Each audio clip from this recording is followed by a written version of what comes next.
Good morning, good afternoon, and good evening, ladies and gentlemen, and welcome to Trekking Across the Universe, Strange New Worlds. Today is June 8th, 2023. You know where to find us. The link's down there at the bottom of the screen. You can see it, ndbmedia.net. You know who I am. I'm Roger. My glorious... There it is, my glorious co-host, Greg. How you doing, Greg? It has been a while. It has been a long while. I'm doing well. Not getting any younger. Grays are coming in. Yep. I think we're doing a good job of competing, except yours is well maintained. I did the cut about 2 weeks ago and then didn't do anything, so I've been a tad lazy. A tad. Mine's about 2 weeks old too. So I just got Okay. some of the strays today.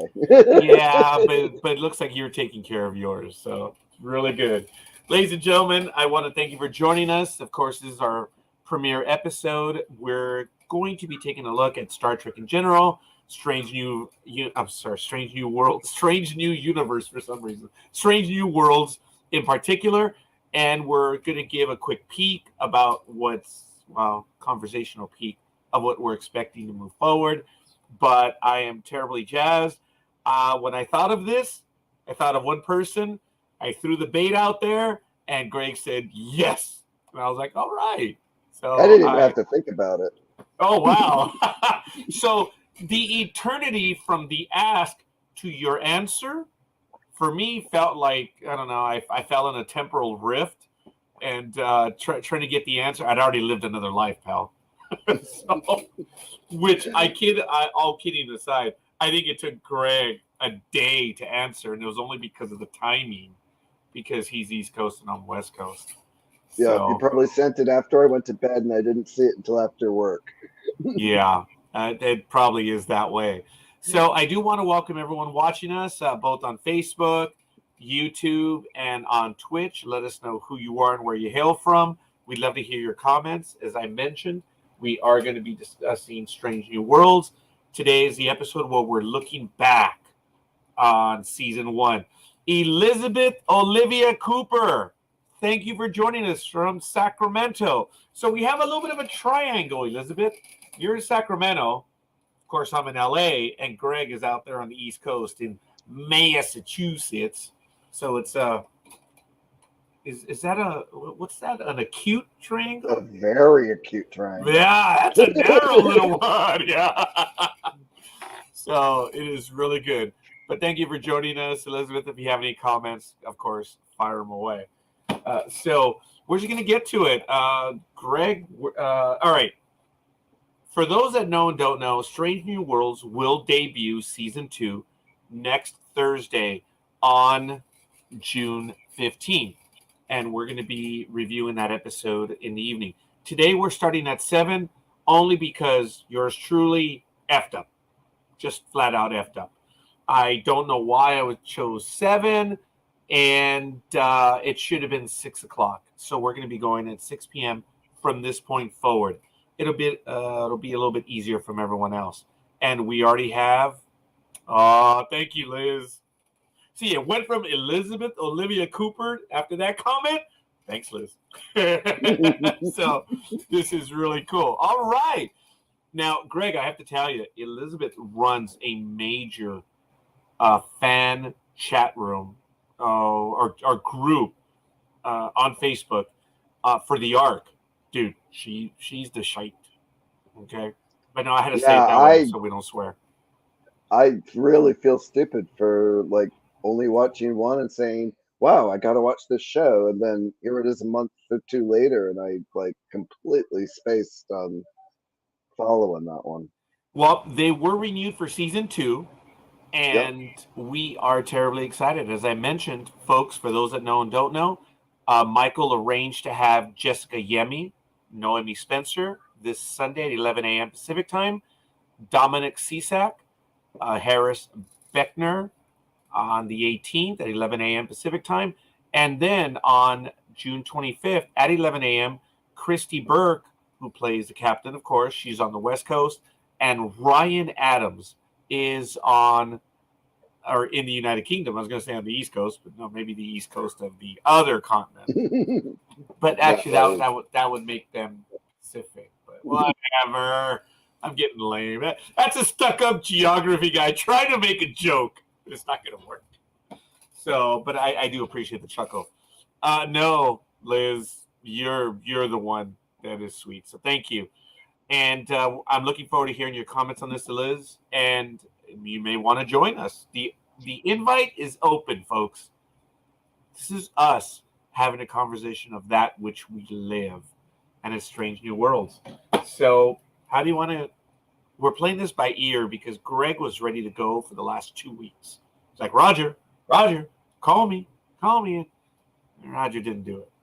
So I wasn't ready to go. So we're flying to the seat of my pants today because Greg was ready to go. So we'll go with it. So, young man, tell me about some of your comments. I guess we can start thinking about before season 1. What were some of your thoughts about this? Then we'll go to season 1, and then we'll see. So when we were, in the middle of Discovery, probably about 4 years ago now, they like, oh, well, we're going to go. Nobody likes Discovery, so we're going to bring in classic Pike stuff. And oh my God, it worked. It so worked. And I'm like, the casting was great. The idea, of having that universe expanded, the sets were amazing.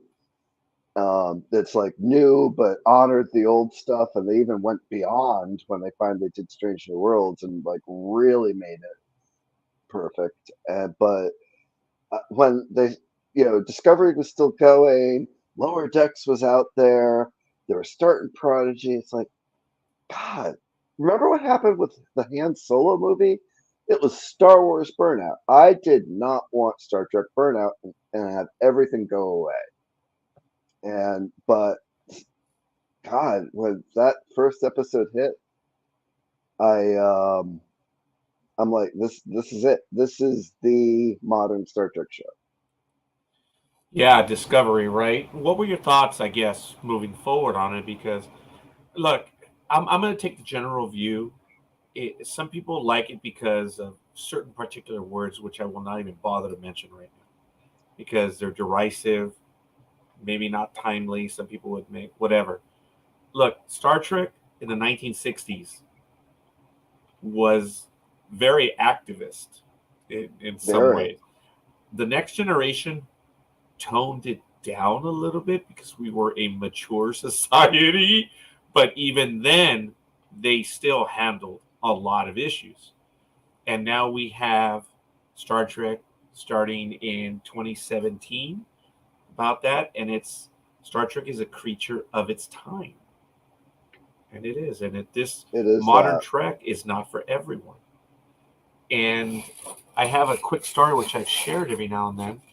When the Orville, which is another program which I absolutely adore, and Discovery were on at the same time, people were asking me because they know my affinity for Star Trek. So which one do you like better?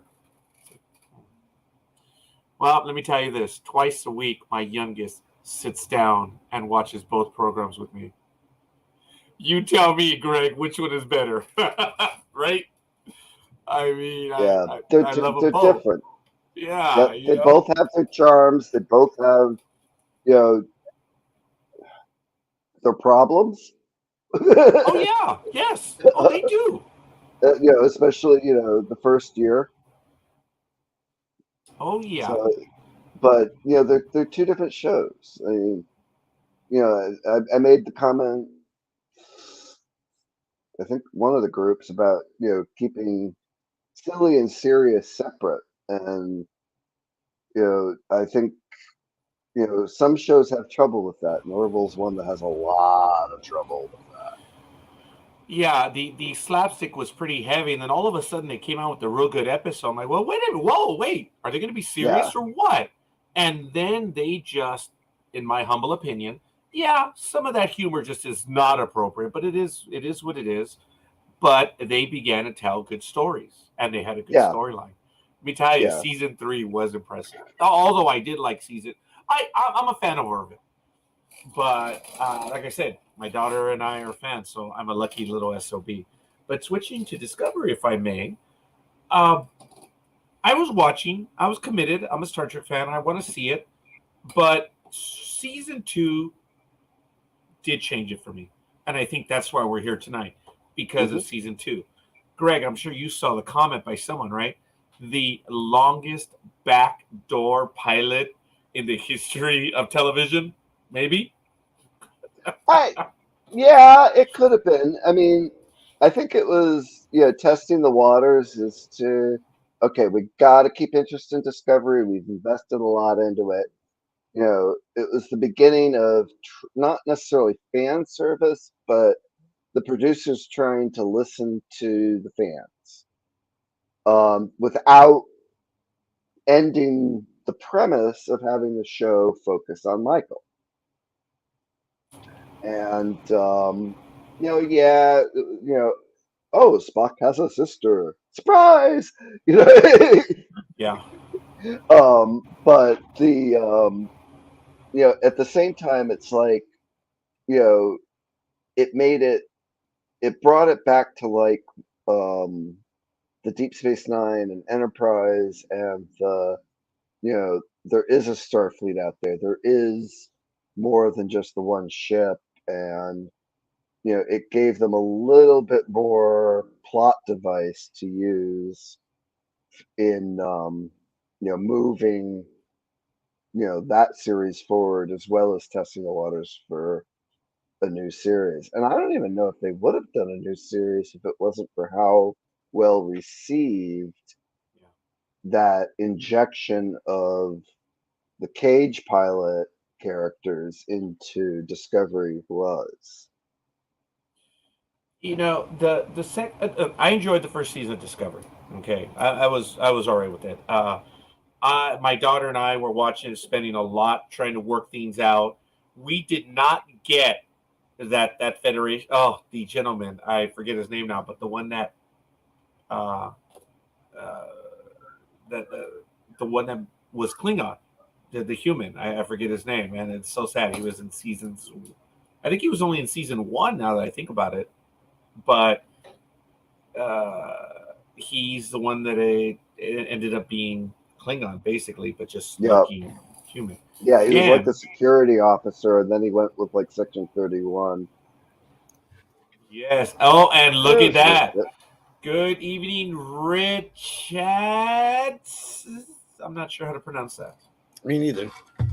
But that's okay. I thank you, Richard. And also, sorry, Greg, both Richard and I are overdressed for the situation. So I'm going to switch with you, Greg, and I'll go down there because I'm a stuck-up little pig. So I'll be the one at the bottom.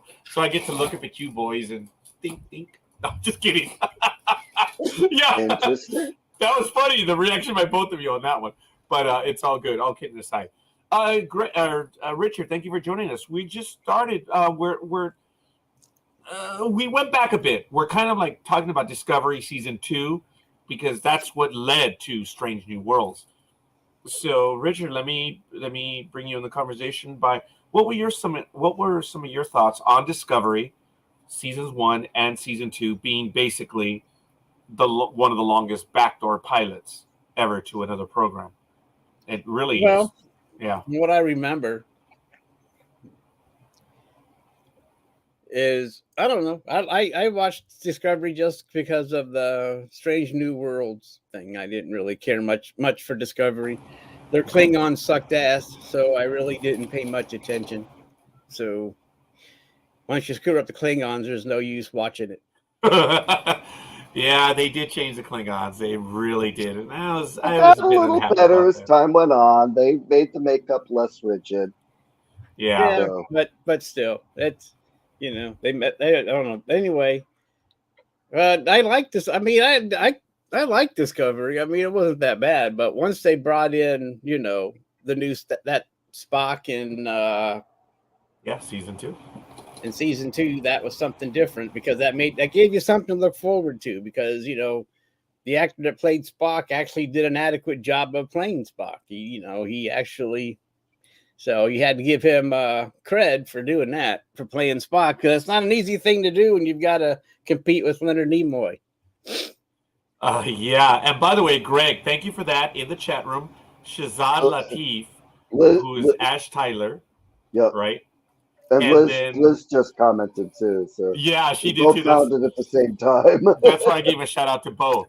So we are here because of season 2, and it ended at the season 1. The cliffhanger was, we're being hailed, and you see the Enterprise, and many people on it didn't break the internet, but a lot of people reacted to the fact that the Enterprise met up with Discovery, and then we had everything happen in season 2. Just since I haven't had the forum moving forward, I have to tell you, folks, season 3 of Discovery really got serious for me. And I did. I got real emotional with season 3 and the whole idea of the true believers and all that. When they put the flag up in episode 1 of the Federation, oh man, I'm sorry. I didn't cry when Kirk's dad died in the Star Trek reboot, and I didn't die when Spock died, but when that flag went up, I got emotional. So it's just going to show where my priorities are.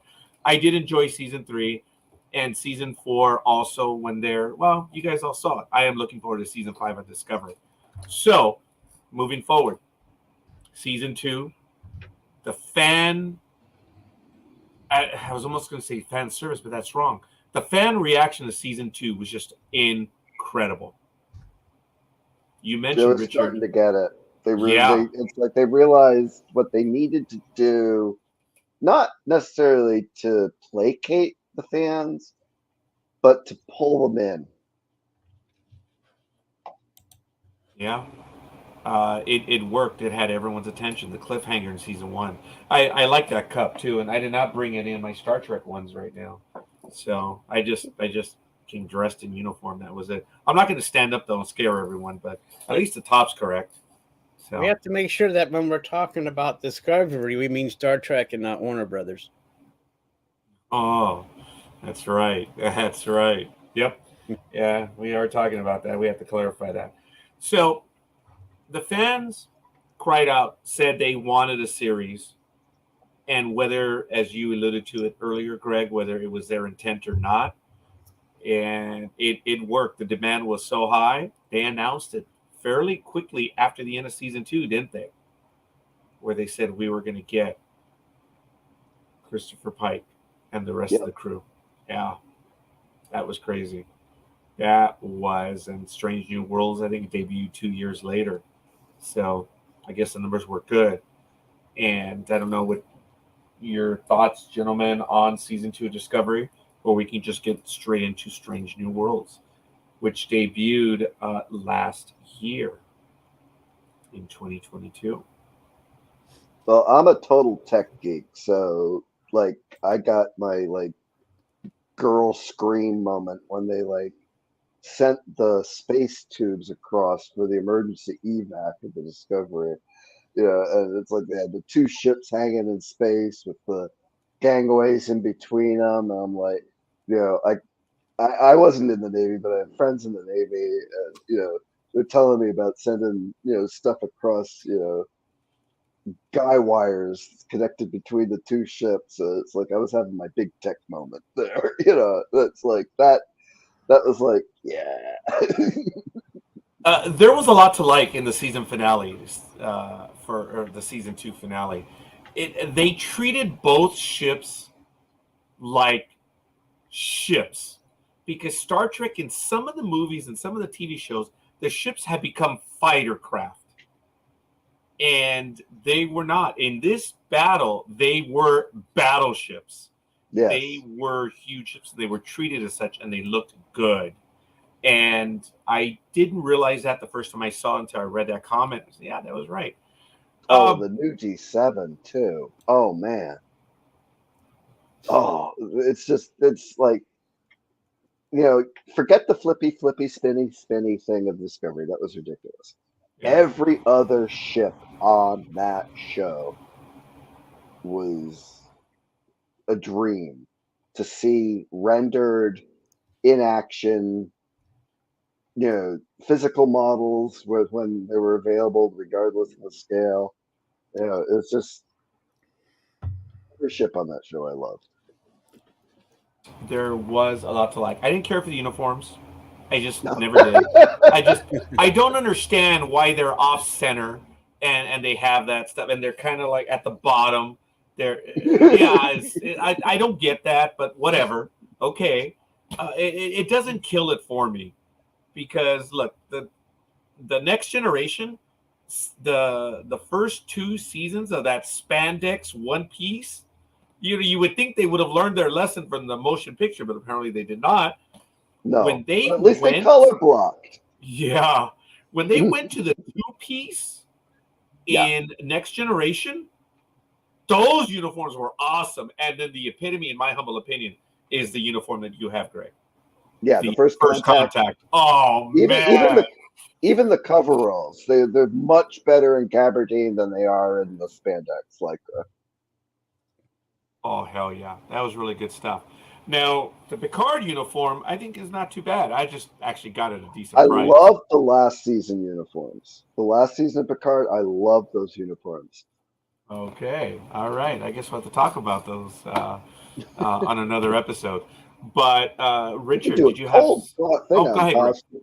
But they're always black, and then I didn't like, they don't have the different colored, to distinguish anything. They all wear black, and and that's just going with today's standards of everybody needs to wear black these days. So that's my only problem is that everybody wears the same colored uniform. But that's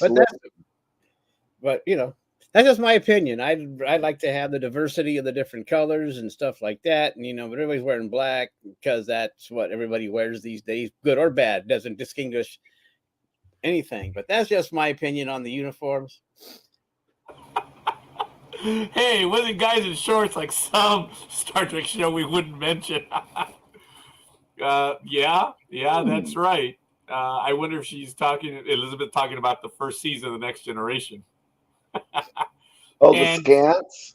Yeah, the scans, and there's someone else wore some shorts. I forget where. Yeah, Actually, the first episode of Strange New Worlds, they put the aliens' uniforms were shorts. oh, that's right. Spock was wearing shorts. Yeah, Yep, that's right. Yeah, very good. You are so right. So, I don't know. We also like the girls in the mini skirts. Oh yeah, I'm old. I agree. No, Although, all kidding aside, but the that was uniform- just a sign of the times. What the people wore back then. So I mean, everybody Yep. makes a big deal out of it, but that's what women wore back in the '60s. The love, Summer of Love. They were wearing all the short skirts. Well, there's still the Well, they do, but everybody still likes to whine about it. Oh, that's sexist. All right, whatever, But yeah, but then you get the women that are saying it's liberating, and it's our problem for looking. Yeah, we can't look at anything anymore. It's like I don't see nothing. Oh, look at this floor. Someone cleaned a spot on the floor. Yeah, I get it. I will say that number one's uniform in Strange New Worlds did look good. It was a uniform. Yeah. And I appreciate that there was color, but I guess there were those black insides. It did look good. I did like her uniform. I'm not a fan of the uniforms for Strange New Worlds, but I'm okay with it. Look, again, as I mentioned earlier, the Discovery uniforms didn't kill me. What's wrong with the Strange New Worlds uniforms, Roger? I don't know. Just doesn't. I guess I like the Next Generation style. Then wait till the reboot of the Next Generation. But then right now, if you're talking about the uniforms that are looking killer for that era of that uniform, it looks pretty good. Oh my God. I'm probably not going to see this, but Greg, he just mentioned a reboot of the Next Generation. Oh my God. Someone's eventually going to do that. Eventually. Well, they've done everything else, right? Oh, okay. I don't have a picture when Margarita and I were on the set I did have a picture of us sitting on the Forrest Gump bench that was used for the close-ups on the Paramount lot on that day, but that picture doesn't exist anymore. I think I was able to have a digital image somewhere. It broke my heart when the Polaroid was ripped. Anyway, that's throwing some beans out there, and I'm sorry. She wasn't well. She ripped that picture in. Oh man, that one really broke my heart, because that June 12th, 1998, we were on the Voyager sets, which was, oh my God, dream come true. But no, that's 25 years ago, dude. oh my God, almost to the day. Almost to the day. Wow. Yeah. Oh, I mean, the real show. That's right, Liz. I'm so very sorry. cool. Liz, this is like the 18th time I miss your comments.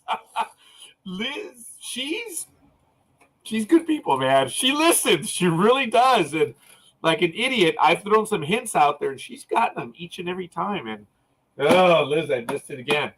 Hopefully you'll show us a picture, or maybe you'll put it up on Facebook and we'll be able to see it. But I don't know if you guys have some other thoughts on Discovery, obviously, which leads into this. We can get into Strange New Worlds.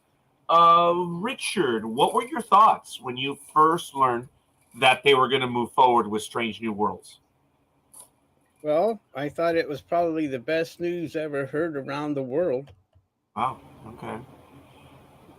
Because, well, I like the characters what I saw on Discovery. I mean, Captain Pike, the actor that played him, did a really good job. I liked like I said, Spock, and I liked how they just seemed to carry off the characters, and plus, what sort of compared to, we only got to see a little bit of, when Hunter was playing Pike anyway. I mean, whatever for a pilot. I mean, so we didn't have much to compare to. So actually going back and seeing his what he was as a captain is going to be interesting. I don't know. We know that his time is limited. We know that how long, I don't know how long they can, how long he was captain of. Do we know how long he was captain until the accident that put him in the they kept going back to it. It was either 10 7 years or 7. Yes, I lost track of it, but yes, it's either 10 or 7. Okay, well then we know we've got a handful of episodes until that happens. So I think it was 10 years at the beginning of Discovery, second season, and then it's 7 years from Pike in Stranger World, I believe. That sounds about right. Someone's gonna have to help me out. We're talking about anything can happen with timelines and blah blah blah. So but if it's going to be 7 to 10, well, I don't see the show lasting that long, especially being on a streaming service that can be canceled at any time. Oh, wait a minute, this isn't Netflix.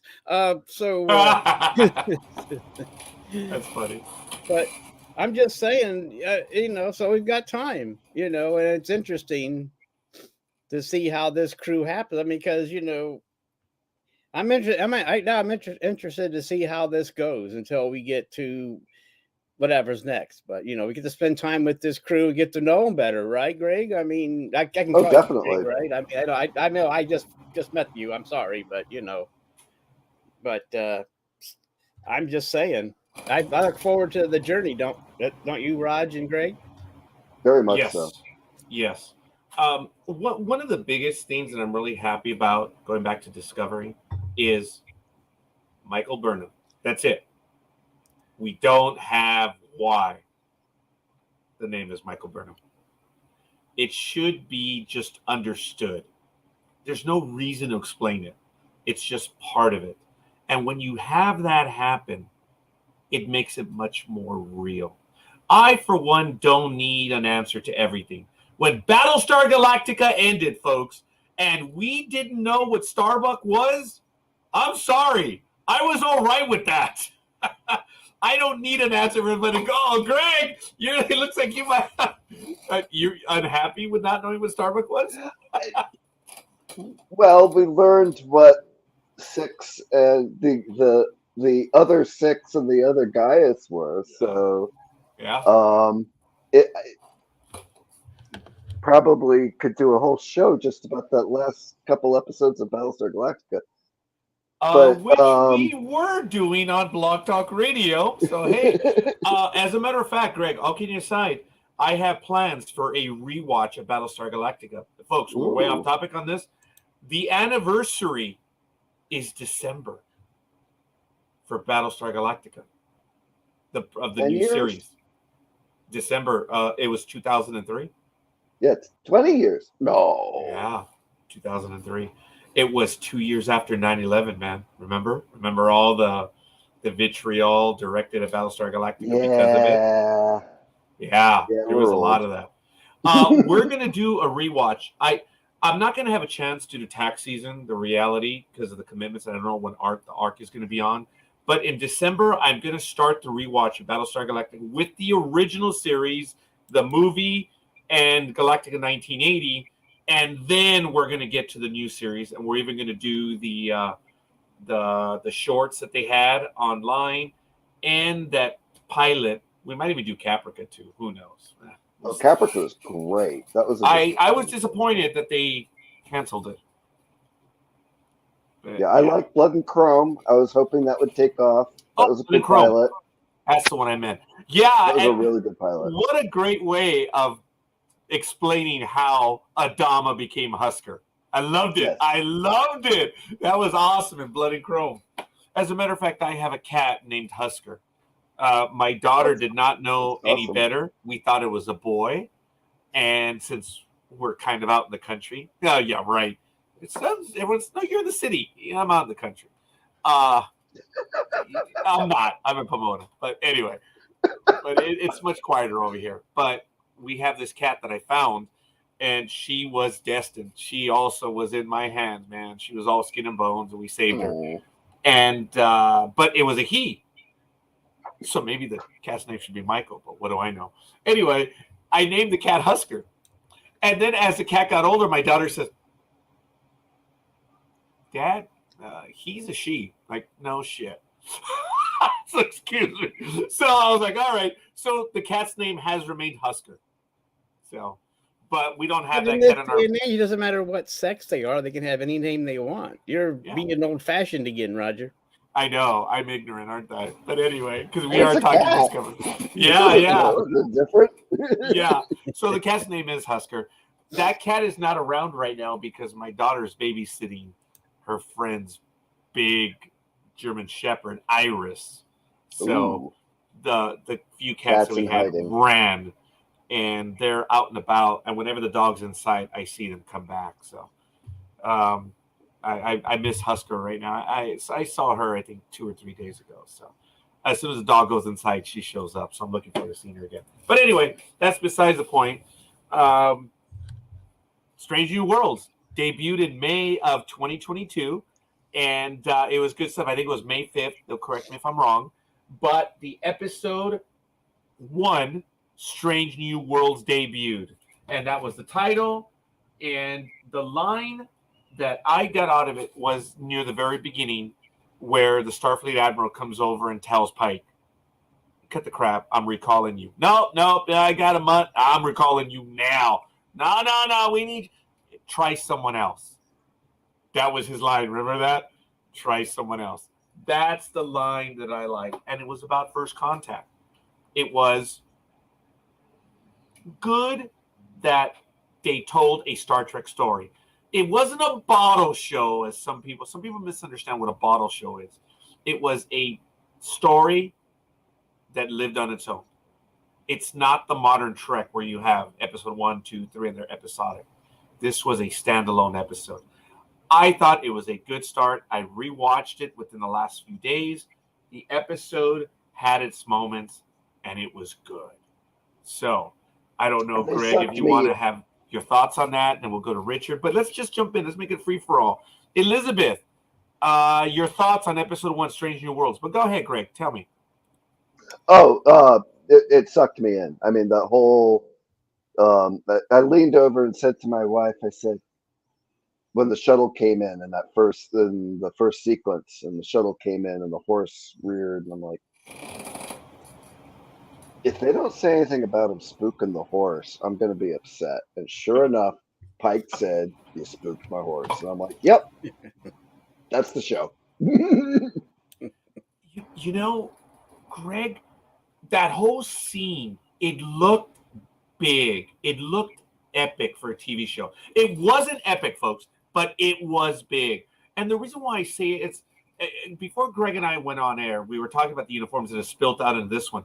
Star Trek First Contact was an epic story. It was immense. It was on a huge scale. And you get these scenes, you get these moments that draw you in. And boy, oh boy, being out there in the country, it was in the snow, right?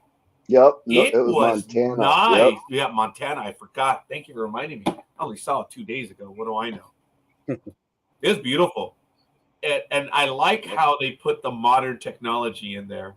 You know, the fan thingy. Windmills. Yeah. Almost they're like really- the man from La Mancha, you know? Yep. I did enjoy that opening sequence. Richard, did it draw you in right away? Or were you like, okay, this Star Trek, I'm going to give it time, see what happens? No, it drew me in right away. I have to admit, what it just did. I agree. Gentlemen, Like I said, I was looking forward to it. So, Yeah. since I was looking forward to it, I was ready to roll. I mean, okay, oh, so you're telling me that they had you. They had to screw it up to chase you away then, right? Yeah, they really had to mess it up. I mean, it was them, the ball was in their court to mess this up for me to walk away from it, because like I said, I was ready. I was very hopeful. I mean, even though I believe there's like too many Star Trek things going on these days, but I was actually looking forward to this new series. Greg, you obviously you wanted to see this happen, right? You were in on it, right? Oh, totally. I would have loved to have been in on it, definitely. Yeah, I mean, just the fact that they were not only bringing Pike, Spock, and number one in, but they were going to show Uhura as a cadet. I didn't know about Nurse Chapel until the very beginning of when they introduced her in this actual episode. I didn't remember seeing her in the pilot.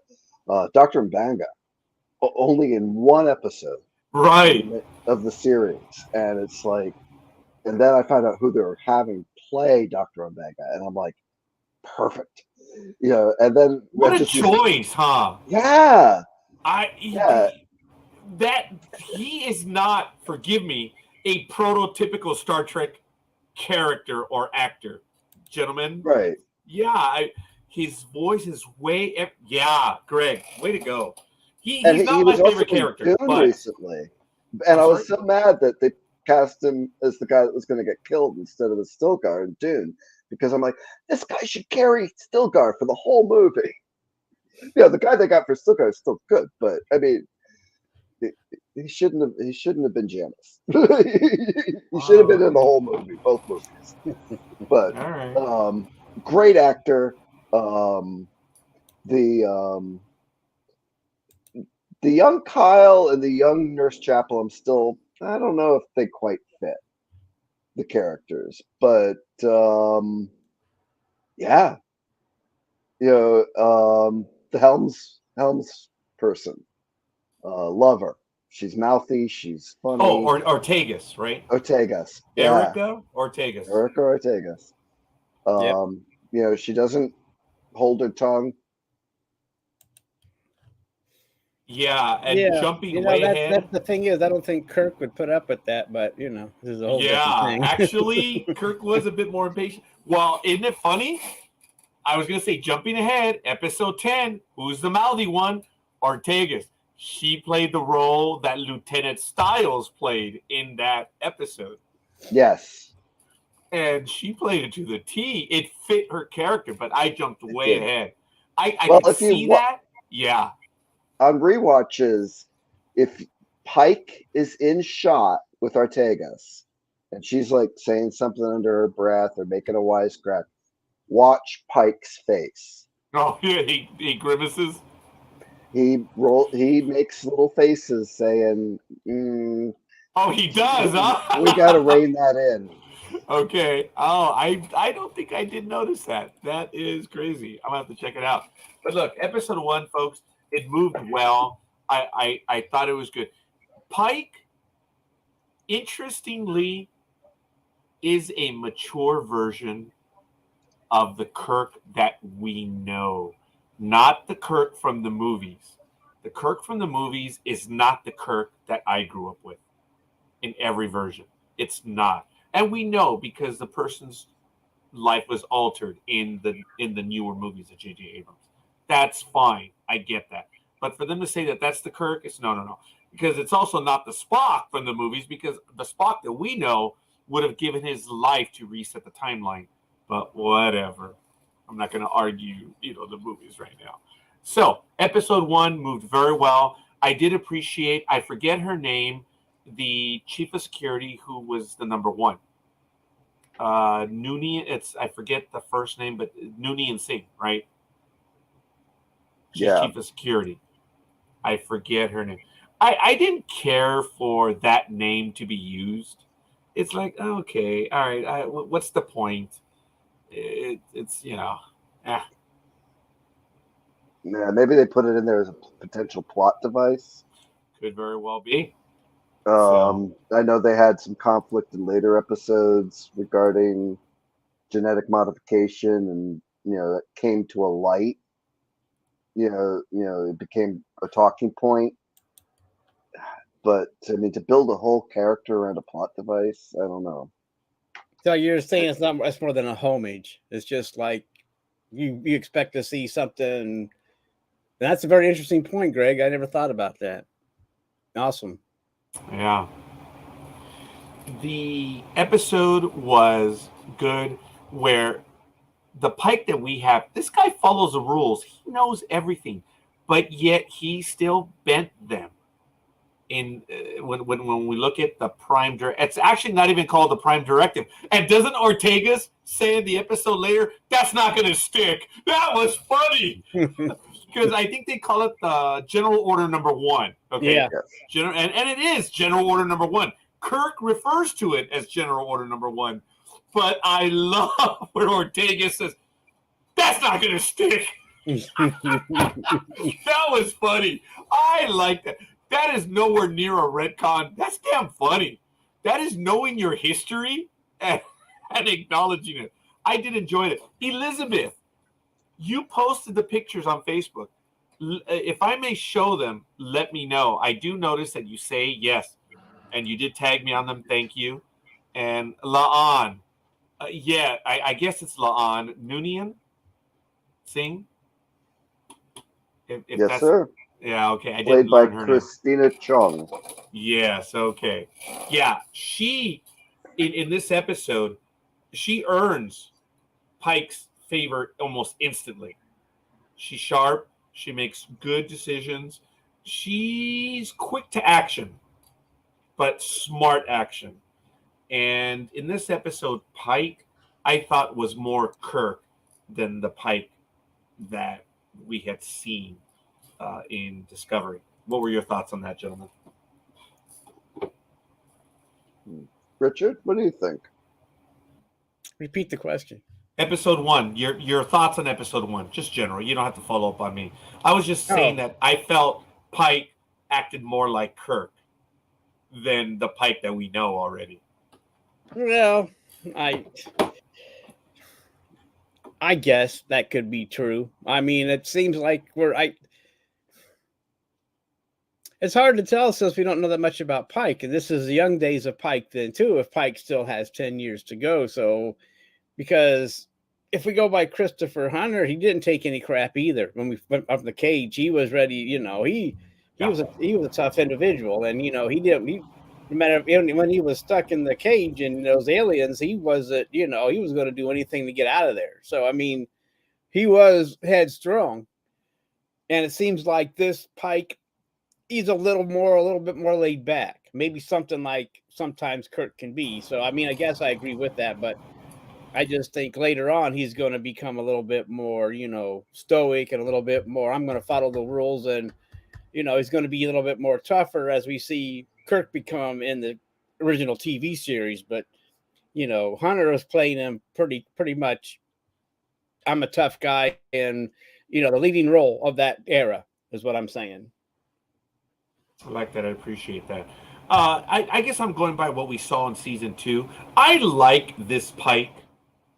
I think he's a good guy. I would follow him. I would easy. That guy, he seems to really know what's going on. So I wouldn't have a problem following him. But I just thought he was a bit impetuous in that first episode. Well, I guess what I'm going to say too is that right now, I'm not looking forward to it, but I think things are going to happen during his career if this lasts long enough where it's going to change his personality too. So yeah, let's keep that in mind too, that we're not right now, he's the captain again and he's doing this, but there's going to be something that's going to happen that's really going to, he's going to learn from some experiences that may be hard on him and make him more of the stoic captain that we see in the cage. Even though he just didn't, even though we only saw 2 episodes, I guess, depending how you look at it, 2-hour pilot or 2-episode breakdown later on. Thank you, Liz. I'm going to go to those pictures when we're done with episode 1 right now. Greg, any additional comments on it, on Strange New Worlds? Well, actually, Richard and Roger, the weird thing is the cage actually is before the events of even in Discovery. So when they have the episode where they bring back Vina and the Telosians, that's actually after the events of the cage. So I see him more as he's kind of like relaxed. We still have the tension of what he learned from the time stone thing, the time crystal thing. But I see him as, I'm going to have dinner with my crew. I'm going to make dinner for my crew. Yeah, that's kind of cool. I like that. Yeah, I see that. He wants to take the time to get to know these people, and I see him more as, he's still playing the reluctant captain that Jeffrey Hunter's very first scene put forward, but at the same time, he's accepting that responsibility and running with it. So you're trying to say that, because remember, Picard didn't hang out with his crew either until like the end when the series ended for them, and Picard finally sat down to play poker with the rest of the crew. So yeah, I see what you're saying there. Make that comparison, right? But you're saying, but Pike has learned this lesson years before it took Picard to do it. Right, and I think it's the character development of knowing his future. I think maybe. Yeah, folks, I'm not sure which episode it was, if it was episode 4 or 5 in that run or in Discovery, but when Pike sees his future, that was a moment of the second season where I was, oh my God, I was actually okay with it the way it was told. This man now knows what's going to happen, and he understands it. I mean, he doesn't have the weight of the world. He has his life. Well, effectively, he does have the weight of the world on him. And wow. How many of us would, no way. No, he knows what's going to happen to him. It's crazy. It's incredible. And we get a touch of that throughout the episodes, which is good. And there's a bit of a climax on episode 10. But I did enjoy episode 1. It was a good start. And I was really excited. The technology's way ahead of where they were even in the first season, but that's okay. It's all right. So, gentlemen, the way I see Star Trek is being told by our grandparents to us at different times. So things look different.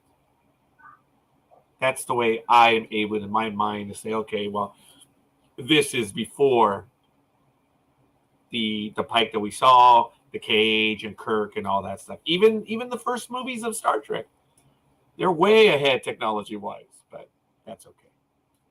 Yeah, it looks like it's ahead, but I mean, it's also got to appeal to a modern audience. It's got to look good on HDTV. Now Yeah. we've got 4K. Yeah. I think, you know, I can look past the modern set dressing. Um, Enterprise looks slicker than classic Trek, but they gave it real buttons. The monitors were hanging off the wall, and Yeah. Well, that's it what happens when you get a budget.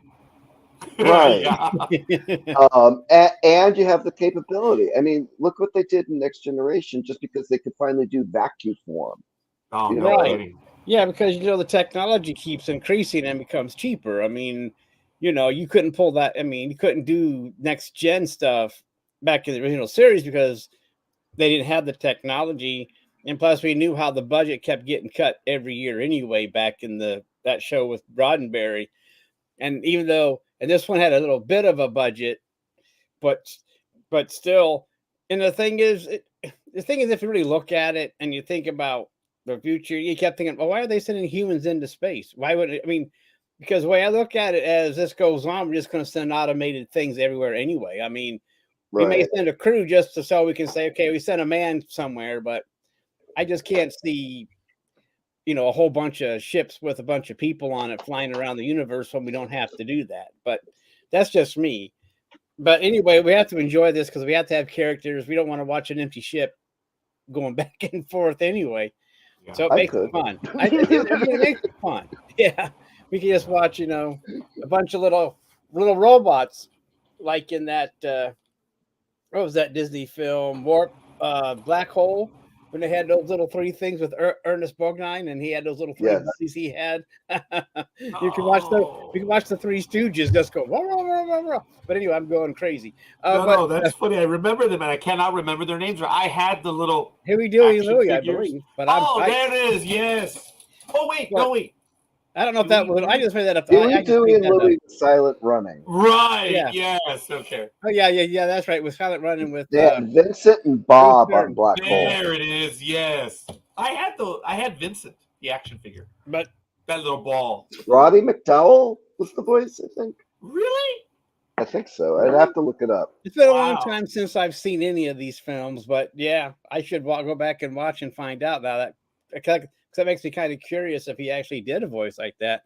Well, I guess I could Google it and not watch it, right? I mean, these days Yeah. just Google it and think. But I'd rather watch it anyway. I So do what want was to that? Yeah, Roddy McDowell did the voice of Vincent. Well, that's cool. That is cool. But yeah, and plus I think the bridge is bigger too Yes. on these ships. I mean, they're not condensed like they were in TOS and Next Gen. Yeah, well, Kirk's quarters. There's wide angle lens thing going on. Well, It might yeah. be. It looks a little bigger, but I think the footprint is probably about the same. I think they're doing some wide angle lens stuff. And that's fair. Let me cut in real quick because she did share with us. This is Elizabeth Grandma on the bridge of the Enterprise. This is so cool. Very cool. Two are from Galileo 7 and one is from the Space Gypsies. That's the Galileo 7. That is cool, man. I had no idea. This is your godmother, Elizabeth. Oh, godmother. I apologize. Oh, I thought it was grandmother, but godmother. Ooh, thank you. That's Greg. awesome. That is her. Wow, that is neat. Godmother. All right. You see, she listens to me. So very cool. Hey, sorry, I got it wrong. What a And shot! I don't remember this appearance, but I remember the other two characters she played. Yes, and look, she's being nosy. Siri, mind your own business, Siri. Anyway, yes, that is cool. I appreciate that. Thanks for sharing, Liz. I like that. So that's cool. All right, gentlemen, did you have any other comments on Strange New Worlds? I thought it was a good start on a scale from, if we stick with the Game of Thrones ones, it was A, B, C, D, F. I was okay with this one. I did like the story. His speech to the people. Look, if you guys want to blow yourselves up, go ahead. Just like us. This is what we did. Maybe you guys want to make a difference. I thought that resonated, but Greg did tell me before we went live, there wasn't anything super special on this. You're laying the groundwork. And there's a lot of work that has to be done. On this one, I'm being a bit charitable, but I give it a B-. I don't know if you gentlemen want to give it a score or a grade, 1 to 10, whatever. But on this one, I give it a B-. I mean, it's good, but it's far from perfect, and it's okay. I give it a solid B+. All right. It was Star Trek. They dove right in with literally a strange new world. They introduced all the major characters well enough. They had a really good story. They had a very topical presentation of the potential. Thanks, Elizabeth. We're on the same page. And with the potential for a civil war, coming right out of the great division that we're all experiencing right now, between conservatism and liberalism. It's just the only reason it's not an A, was it just the familiar characters that I wanted to be more familiar weren't familiar. Okay, appreciate that, Richard. I'll probably give it, the same thing. Probably, I don't know if the same thing, but a B+, because it's a good foundation. The only drawback is Kirk's brother, but other than that, I guess. But other than that, I mean, that doesn't fit any kind of timeline. But then again, I'm so used to them not following timelines anyway, so it's just par for the course anymore. But I know everybody went crazy. Oh, he's not supposed to be there. And it's like, well, so what? I mean, it's a whole different show, a whole different era. Sam's brother, right? Yeah, Kirk's so brother, I mean, so what? I mean, at first I thought it was Kirk, Kirk, right, it was Jim. a nice It's like, no, it's not Jim. I mean, that would have been sucky, yes, if he's already aboard the Enterprise when he wasn't supposed to be aboard the Enterprise at all. We know that, but still, it turned out to be his brother. So what? He didn't last. So let's move on. If we add it all up and we use the grading scales we did growing up, all four of us, it comes out to a 3.15. So it's a very strong B, getting close to a B+. So sorry, I had to ruin the curve. So all right, fair enough. Second episode. Yeah, what a shock, right? Children of the Comet. But still, I agree with everybody else. But it has a foundation. So now we have to see what happens in the following season to see if they can continue that groundwork with the foundation that they went with in season 1. Yeah, I hear you, and it's a good start. There's very little I disliked in the episode. It's just, it was okay. All right, I'm going to leave it at that. We're going to go to episode 2, Children of the Comet. Now, for me, folks, this one really happened to be a standout. I think they played a little bit with the Star Trek history.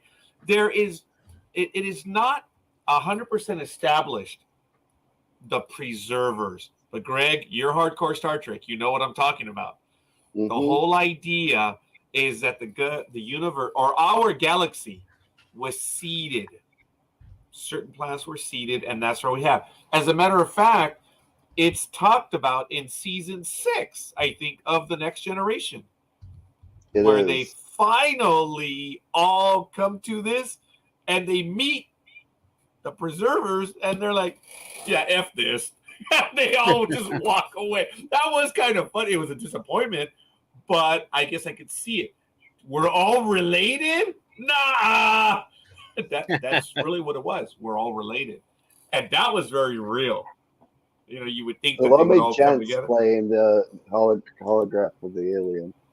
Liz, we're on the same page. Just as I was saying it, you were typing it. Yes. So in this episode, we find that there's a comet. It's a comet on the way to planet, pre-warp culture. and even maybe pre-technology. I forget what the rating was.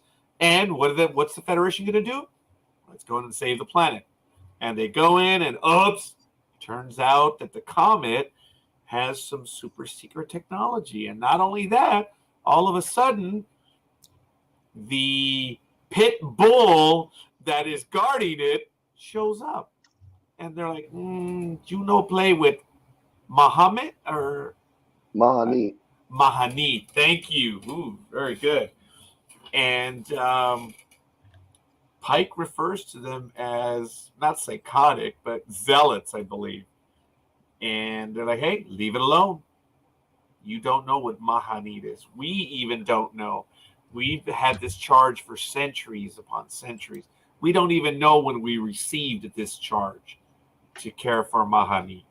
And they're technologically superior, and their level of zealotry is superior, apparently. This was a good episode. I enjoyed this episode. And it was good.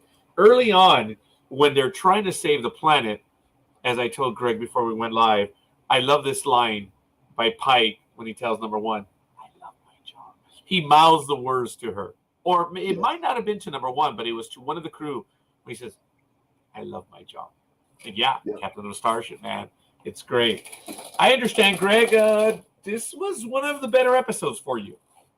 They were smart to put this story second.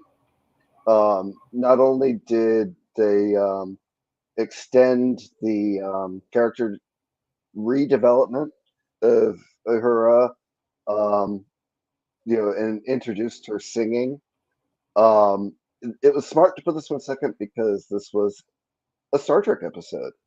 It was reminiscent of other Star Trek episodes. Yeah, it was a little derivative of a couple, but no, it was perfect. They brought in the progenitors. They had a comet.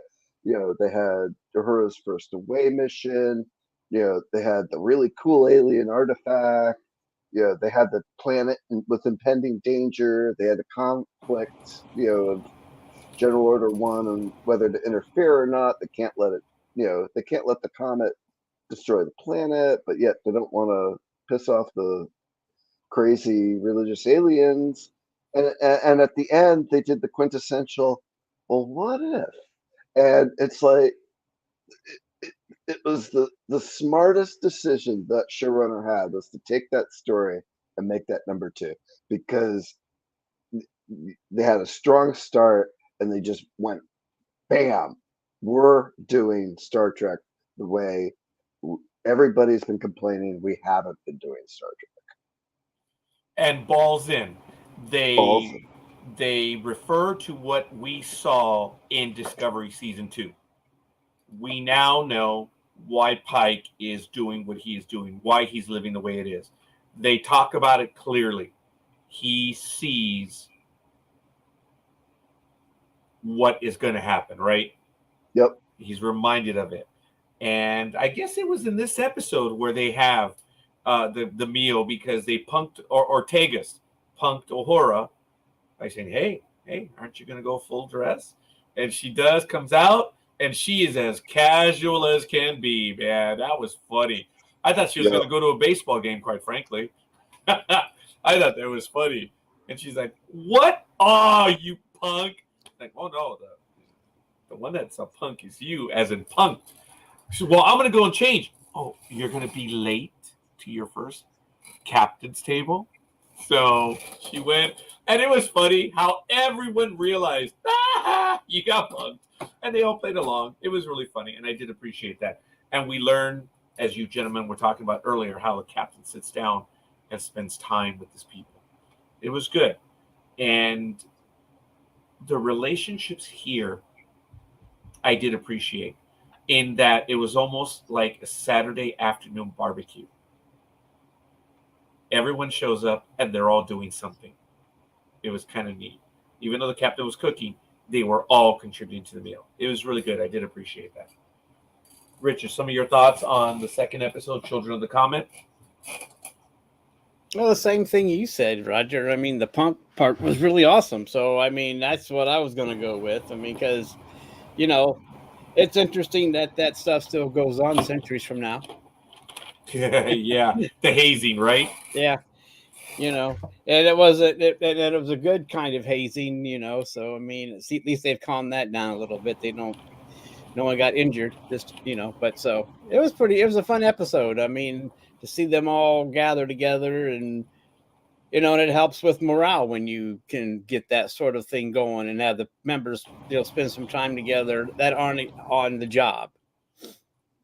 Is this where they first mentioned Enterprise Bingo? Yes, I think so. I think this is where they first mentioned it. Enterprise Yeah, Bingo. yeah. I kind of was expecting like, you know, a bunch of like little things with Uhura throughout the year, but you know, they finally went all out on the Enterprise Bingo in the later episode. But Yeah. the yeah, it was because Ortega's told Uhura that she filled in her first square. Yeah, which was good. I thought that was creative. And we do see this a little bit later where even the officers knew about it. But they were kind of like, that's for the underlings. But I thought that was cool. Children of the Comet, it was a good episode. I appreciate that, Greg. I don't want to repeat what you said. But yeah, this was a good choice for the second episode. I really thought it was good. And as far as I'm concerned, the technology, how they got around the technology, I thought it was really good. And Pike does what people do when they're going to stand up. You test them. You test them, and he got away with it. And Uhura, it's music. It was how they figured it out was music, which was really cool. The music of the universe, I guess, or the language of the universe is music. Yep. Gentlemen, there's a lot to like in this episode. I thought it was good. Far from perfect, but I love how there's, I'm not going to say Star Trek gospel, but there's Star Trek beliefs in this episode. Here they call them the progenitors, right? And we know it as preservers. I'm okay with it. It doesn't matter. It's kind of the same concept, but I was okay with it. This episode, I give this one a B plus. I was really happy with this episode. There was a lot to like, and yeah, I like it. Your thoughts, gentlemen?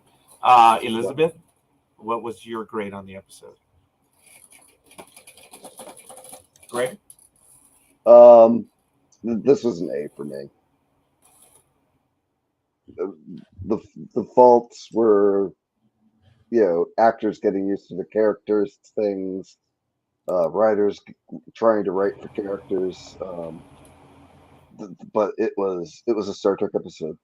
This was the best of classic, Next Generation, and episodic Enterprise and Voyager all wrapped up into one. It was an A. Ooh, I like that. Well, we have a B plus, an A, and an A minus. Rich, what is it? We're all pretty close on this one. I like that. I'm going to go with the B plus as well. Ooh, okay. Let's see. That's a 3.3, 3.3. That's a 4, and a 3.7 divided by 4. Wow, it's a 3.57. So that's a very strong B plus average. So that's cool. I like it. All right. If you don't have any other thoughts, episode 3, Greg, you want to take us on that one, which is the Ghosts of Illyria. And then Richard, if you want, you can start off with Memento Me. But go ahead, Greg. So, Ghosts of Illyria, again, another solid Star Trek episode. You know, the whole idea of the Illyrians, you know, genetically modifying themselves, wanting to unmodify themselves to be part of the Federation, and learning that by the end of the episode was great. That the fire wraiths that were flying around weren't trying to hurt Pike and Spock, but they wanted to protect them, and you know that was, you know, the later episodes became predictable in some of the writing, but this one, it wasn't predictable. It was a lot of really good suspense. It was a lot of really good storyline. The biggest detractor for me was number one is supposed to be like one of the smartest people out there. She's supposed to be somebody special. They did not need to make number one more special and give her that Illyrian background. All right. Appreciate that. Richard, some of your thoughts on this episode? No thoughts. Okay. For this one, Greg, I agree with that. They don't have to be anything more, but it is what it is. And, now I did see her look on episode 10 when the captain beams aboard and they want to talk to her in the pipe. You can see it when you watch she's like, oh, okay. She's a little nervous, a little worried because this is out of nowhere. But in this one, we do get a few looks from her. And she is a standout and she's got that thing, but I was okay with it. This was a good episode. I appreciate learning the background, but yeah, Greg, it's getting old. That it's not. It has to be something super special that differentiates these characters. That kind of gets old a little bit. So yeah, and she already was supposed to be.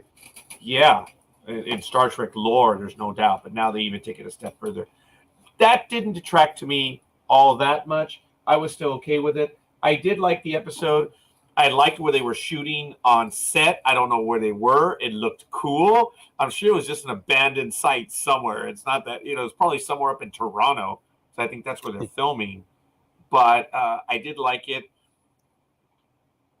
That library that they were hidden in, where all the documents were, that was cool. That was neat.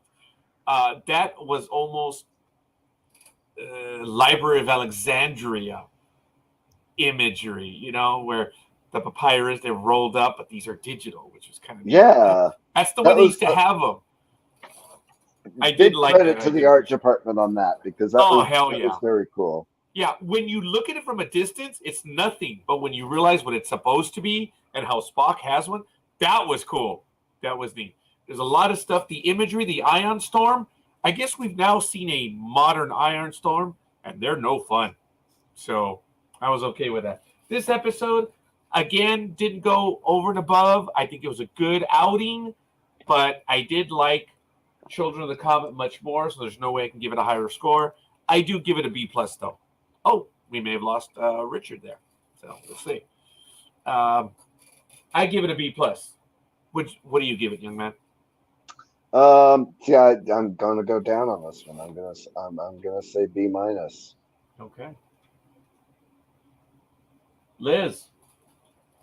Oh, she gives it a solid A. All right.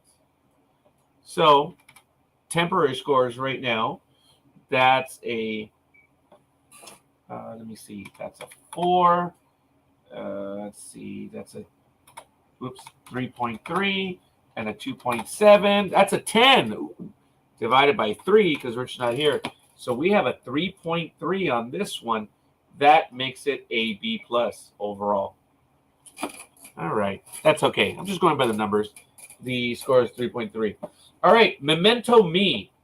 On this episode, the 4th season, while on a routine supply mission to a colony planet, the USS Enterprise comes under an attack from an unknown malevolent force.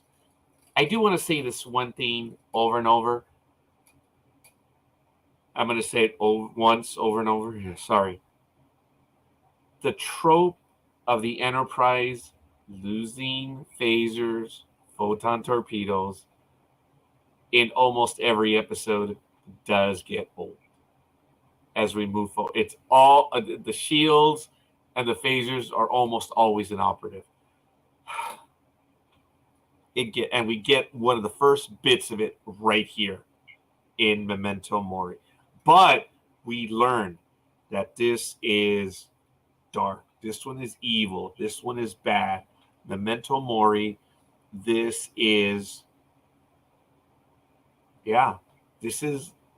DS9's The Wounded on steroids. Someone was there. Someone was at Setlick 3. Remember, that was the DS9 episode. She was there. She knows what these things are. And she is sharp. And she's already earned the trust of Pike. So when she says, shields up, go to Pike believes her. But they got caught when they were transporting the survivors. So, yeah. Greg, in the episode, I'm trying to think of being there myself. I know something's bad, but it threw me why some bodies were missing. My thinking would have been, okay, these SOBs are coming back. They haven't taken all the bodies yet. That's my thinking, not the way it was done. That was creative. It was a plot. It was a trap. It was well done. But these Gorn are smart. They laid a trap. We'll talk about the smart in a little bit. But your thoughts on Memento Mori, because you told me something before we went live, which was really good, something that I never gave thought. Your thoughts on the episode, Elizabeth, but Greg, if you would. Episode 4, Memento Me. So, I mean, I love dark sci-fi. I love the suspense. I love the horror. And this one worked really well for me. The cast did an amazing job. You know, they were, you know, just, you know, they didn't do the predictable writing. You know, the little girl spoke up, and the parents said, "Oh, yeah, you don't know what you're talking about." But the minute Lon said, "What did you hear?" I'm like, "Yeah, it's going to be the Gorn," and it was just really, you know, it was a good feather in the season. You know, all the episodes I think in the season were mostly strong, and this one I think was one of the stronger ones. And they were setting up for something bigger that we'll talk about later. But this one was, the adventure, the frightening, the we're not going to win every time idea. It all. It was like the Deep Space Nine, The Wounded. It would exactly. Yeah, it has shades of it, but I believe this episode does stand on its own. The whole thing of the Gorn being vicious, being what they are, it is absolutely horrible what they are, and they don't care, and it sends a chill down everyone's spine. This isn't the Gorn that we saw in the original series. These things are evil. They are vicious. They are snakes, lizard, dinosaurs, they're everything one and the same. And I appreciate your comment, Elizabeth. The episode begins with them celebrating Starfleet Remembrance Day. So this is something akin to Memorial Day, I believe. So, and everyone, I don't believe it's required, but it's expected of you to wear your Remembrance Day pin. And we learn that our chief of security chooses not to because of her experience. Until the end. Right. Oh, very good. Thank you for correcting me. Yes, until the end. There was a line in there, the past is the past. Yeah. Okay. That one stood out for me. And I did appreciate this. I did like this episode. I thought it was really well done. Going back to when the girl says, "Oh, I saw something. I couldn't really see them, but I did. They were monsters." And when she did that sound, that clickety sound, it was. I guess you knew right before it was the Gorn. I knew it was the Gorn after she made the sound. I'm like, "Oh crap, this is the Gorn." Okay, yes. I think it's because I couldn't avoid the spoilers, and I had saved up like 5 of them to binge. Oh, okay. And I couldn't avoid the spoilers, so Yeah, we'll correct that this season. right. This was a good episode. I did appreciate it. It stands on its own. Um, I don't think this was a top-notch episode. Far from a failure. This was a good episode. I did appreciate learning the backstory of our resident chief of security. She has issues, real issues, though. And I get it. Her way is she remembers, but it's not a celebration. And I guess by putting a pin on, I'm saying it incorrectly, but she's not going to put that pin on. It was real for her. She doesn't have to put the pin on. But it does change a little bit later in the episode. I think it was a good episode. I give it a B. I think I'm being a bit charitable, but I didn't give it a C. I give this episode a B. The battle with the Gorn, though, that was good. I did like that. Seeing this ship, yes, but we start to see no shields. Well, yeah, no shields, no phasers, and I think they had one torpedo left over. Okay, fine, I get it, but it just got old as the season moved on, but that's okay. My thoughts, it's a B. You tell me, Greg. What are your thoughts on this episode? B. Yeah, I agree. Oh, okay. Yeah, no, everything that was weak about the episode, they more than made up with the suspense in the editing, Yes. and the sequence in the gas giant's atmosphere. You know, if it was just that short, it would have been an A plus. If it was just that last sequence, but honestly, I just watched it 2 nights ago, and the subplot pieces weren't memorable. Okay. Yeah, look, this is a first. Straight across. I think the score is easy. It's a B, folks, for the three of us. 3.0. That one was easy enough. All right. Amok time. Oh, sorry. I mean episode 5. Spock Amok. It's a comedy of manners when Spock has a personal visit in the middle of Spock and Captain Pike's crucial negotiations with an unusual alien species. Folks, forgive me. Sorry, Liz. You know how I am. Greg's learning, even though we've known each other for a while. Whether she fits in or not, I'm sorry. I'm an old man. Christine Chapel, she's a hottie. I'm sorry. She is. I'm sorry. She's a bit of a hottie for me, but that's okay. Whether she fits in or not, I'll leave that for everyone else to say. But yes, I'm sorry. I'm old and sexist. I do like her performance, though. But it's interesting on whether she fits in or not, and I'm all right with that. But yeah, not wanting to embarrass myself anymore. Greg, what happens in this episode?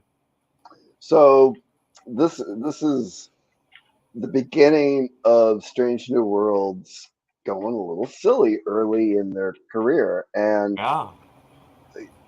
it worked. We've got we've got the conflict of a new Federation potential ally coming in, yes, to negotiate with. We've got the friction between Spock and T'Pring,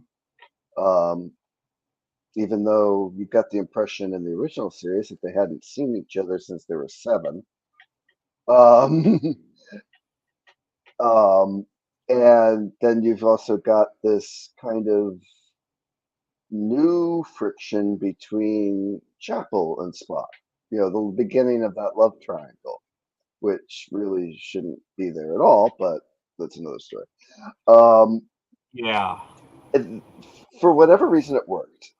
We've got a ritual Kotric transfer between T'Pring and Spock, and it was the Freaky Friday thing, and we've got T'Pring's Funny, that's mind right. in Spock's body, and Spock's mind into Pring's, and chaos ensues, or as Spock puts it, hijinks.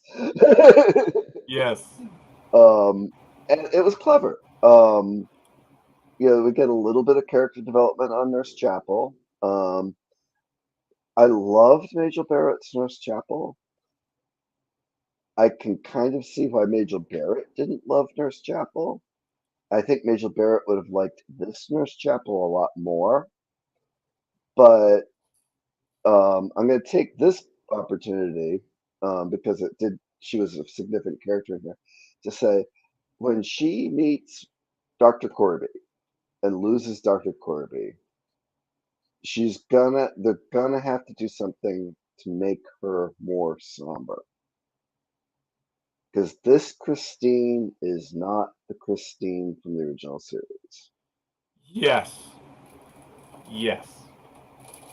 And I expect maybe not next season, maybe not the season after, but before the show ends, they have to have the Dr. Corby thing. Very good, Greg. Yeah. I don't know where this love triangle has come out. This is revisionist. There's no doubt about it. Because in the original series, she had a crush on him, and that was it. But she may have flirted with him a little bit, but not anywhere near to what's going on in this series. Yeah, it is. It is a love triangle. And anyone who doesn't see it, well, I don't know, you're pretty damn blind. But we did see Spock and T'Pring in the first episode. And boy, oh boy, she wants Spock bad. And he turns her down by saying, but he didn't say I took an oath. He said something to the effect of, hey, yeah, I'm duty bound. And she says, yeah, and you're duty bound to me too, punk. She says in the first episode. And then he says, oh, but T'Pring will understand. For anyone who's been married, yeah, well, I guess he's not married yet, so go figure. Yeah, your wife's going to understand. Uh-huh. Yeah, sure. Whatever, dude. I'm very lucky in that regard. Time taking care of my elderly mother keeps me away from home a lot. Yeah. Being married 36 years helps a little, but congratulations, young man. I kind of hinted on mine. It's a paper anniversary for me on June 12th. It'll be 30 years, but mine ended in 2019. So yeah, it would be 26 years. I would have celebrated. I mean, we're still married, and everyone already knows. For me, it ended in 2019, and I'm sad, but I still celebrate it. It's 30 years. Damn, 30 years this Monday. Wow, June 12th. That was also when I had the Voyage. Joe Minosky, the producer back then in the 90s, arranged for my wife and I to have a studio tour of the Voyager sets. Dude, very cool. What an anniversary gift. Jeez. Very cool. Yeah, we were only married, I think, at the time. Let's see, we were married in 93, 95. That was our 5 years. Wow. Damn, 25 years ago. I guess the math checks out. Let me see. Elizabeth says, well, I want Ethan, so I get her wanting Spock. Okay, I get it. Yeah. Oh, hey. And it's lovely, believe it or not. It's just, she's like, yeah, come here. And it juvenile Pike. Are you naked? No, you fool. Just a shirt. What does she say? Well, he will be. That was funny. There's no dignity there. That was a bit juvenile, but it was funny. Logical. yeah, it was logical. Yeah, it was pretty clear. I did like the episode. It was funny. They did a wonderful job in her being Spock. Talk about having the mannerisms down. And he being T'Pring. That was crazy. They're screwing with the whole Katra thing, but I don't think they're disrespectful. I thought it was kind of funny. Yep.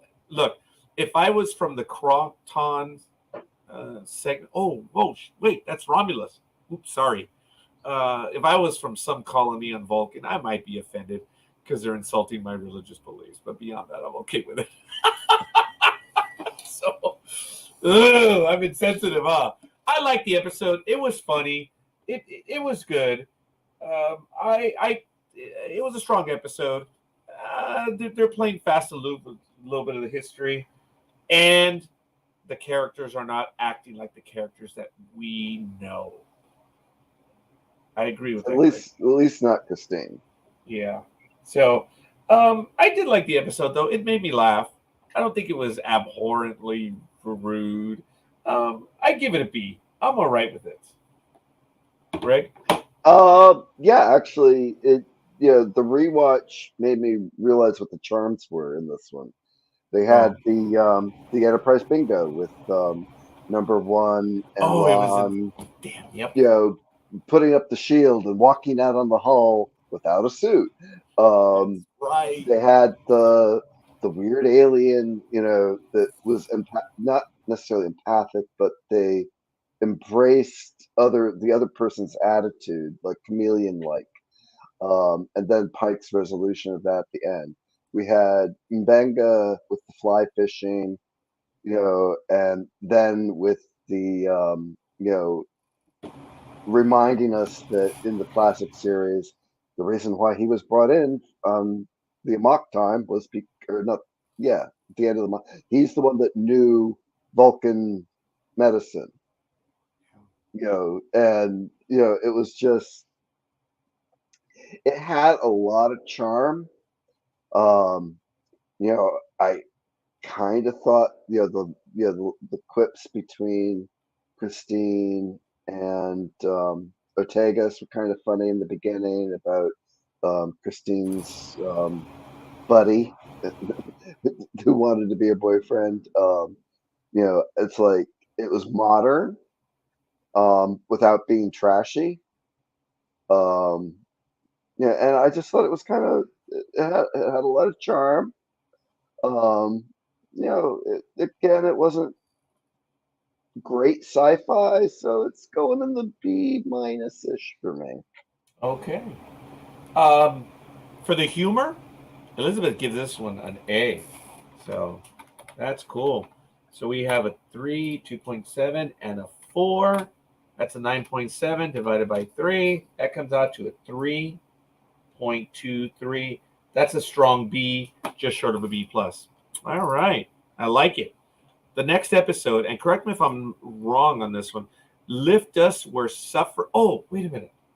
There was another comment on one of the episodes, and I apologize.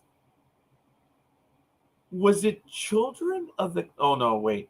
Ghosts of Illyria. Was it Ghosts of Illyria where Ortegas is on the bridge, or she has the con, and she says, "Why does it always happen when I'm in command?" Was it in Ghosts of Illyria? Oh, I think that was the first episode with the alien, when they beat up the alien. Oh, it was the first episode. Okay, gotcha. All right. I like that. And I forgot to comment on that. Why does it always happen when I'm in command? I did like that one. That was good. But I think that was the context, yeah. Yeah. So episode 6, Lift Us Where Suffering Cannot Reach. Is this the one where Ortegas is finally going to go on an away mission and she gets pulled back? Because I don't recall this one all too much. Lift Us Where Suffering Cannot Reach. A threat to an idyllic planet reunites Captain Pike with the lost love of his life to protect her and a scientific holy child. Oh, I remember this one. From a conspiracy, Pike offers his help and is forced to face unresolved feelings of his past. Yes, I apologize. I remember this one now. Yeah. As a matter of fact, isn't this the one where this child, we've seen it before on Star Trek, especially The Next Generation.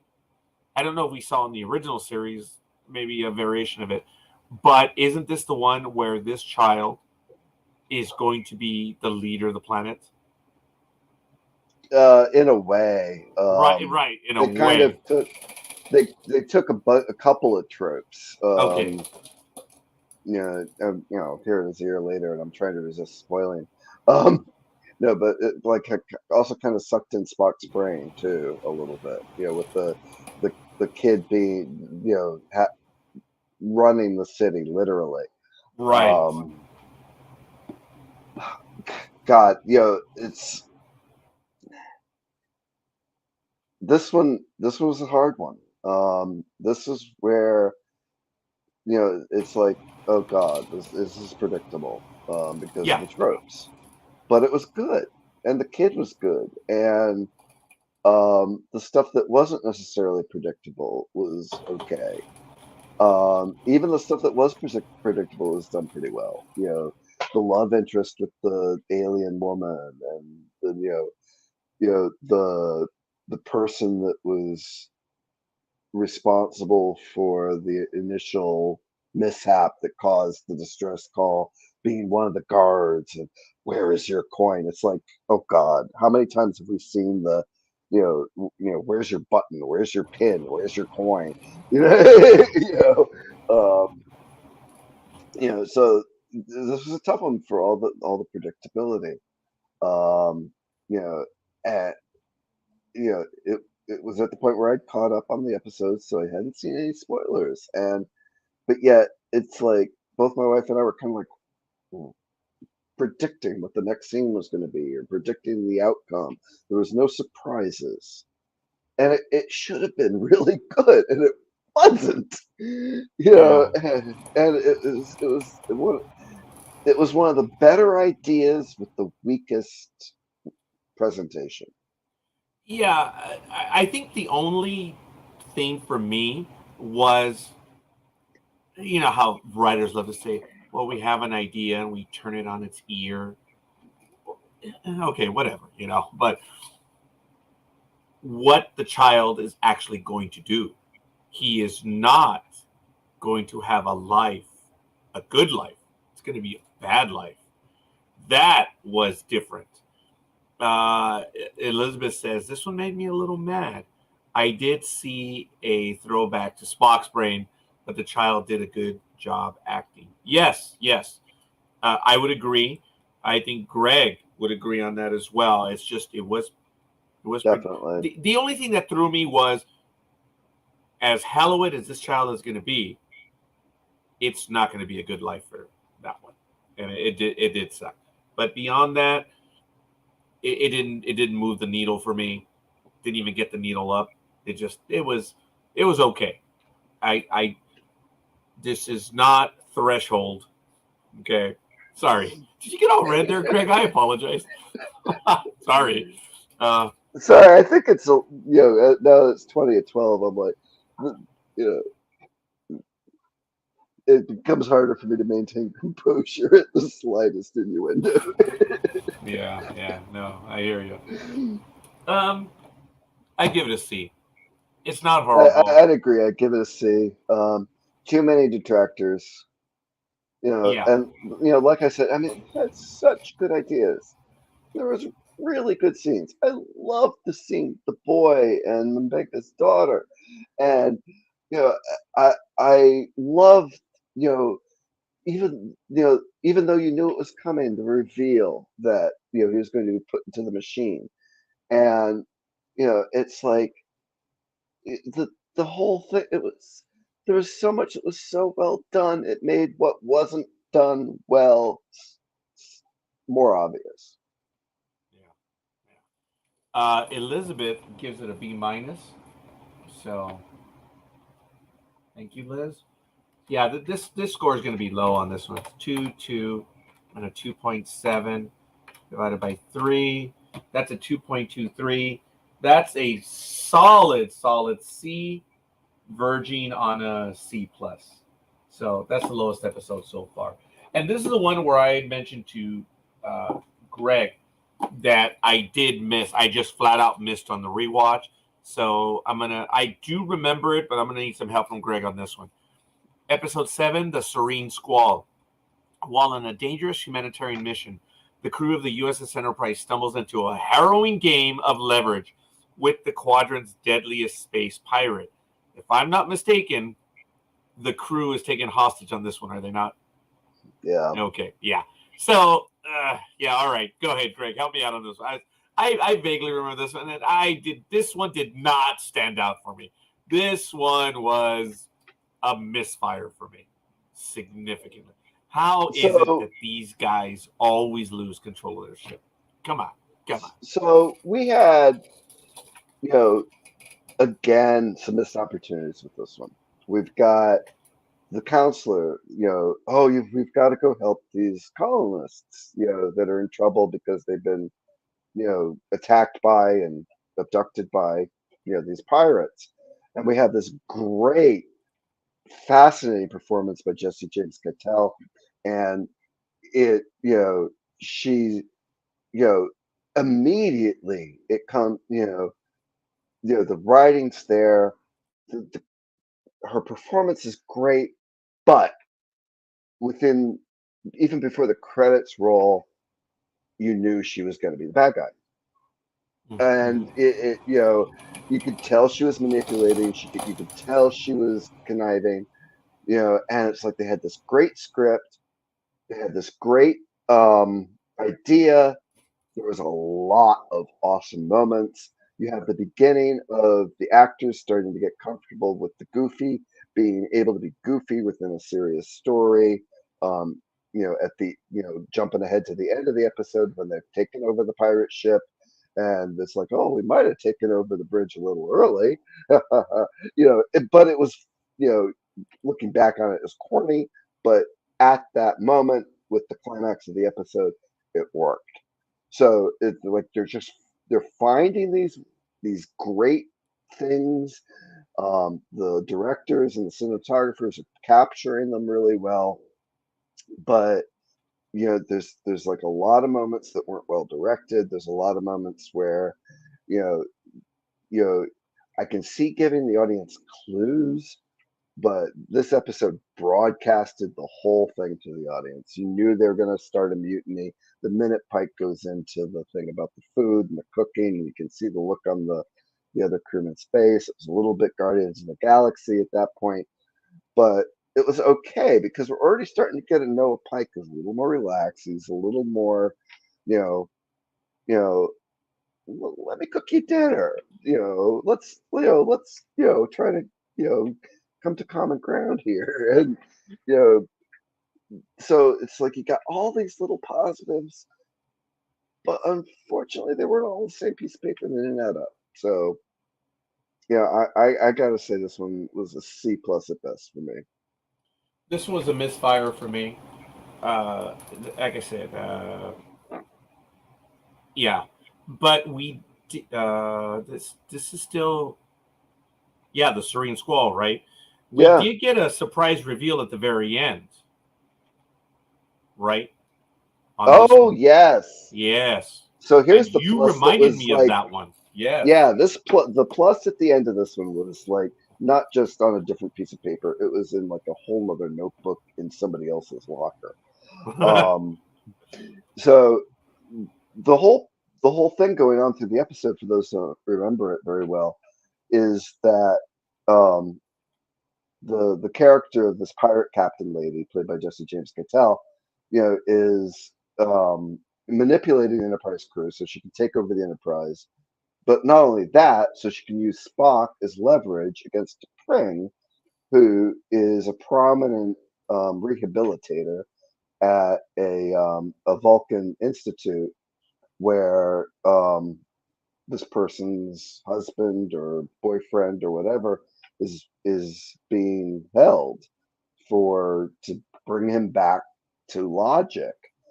And you know they could have done something with the name. I can't remember the name that they used for him, but they could have made an anagram. They could have done something. Um, but at the very end, it's kind of like, oh, Spock's like, I know who this is. And, and we learn about,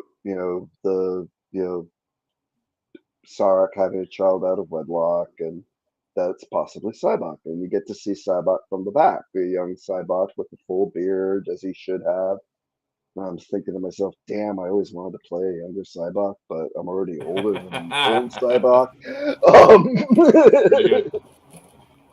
And so, we've got the promise of another Cybok story in Spock's backstory, which is okay.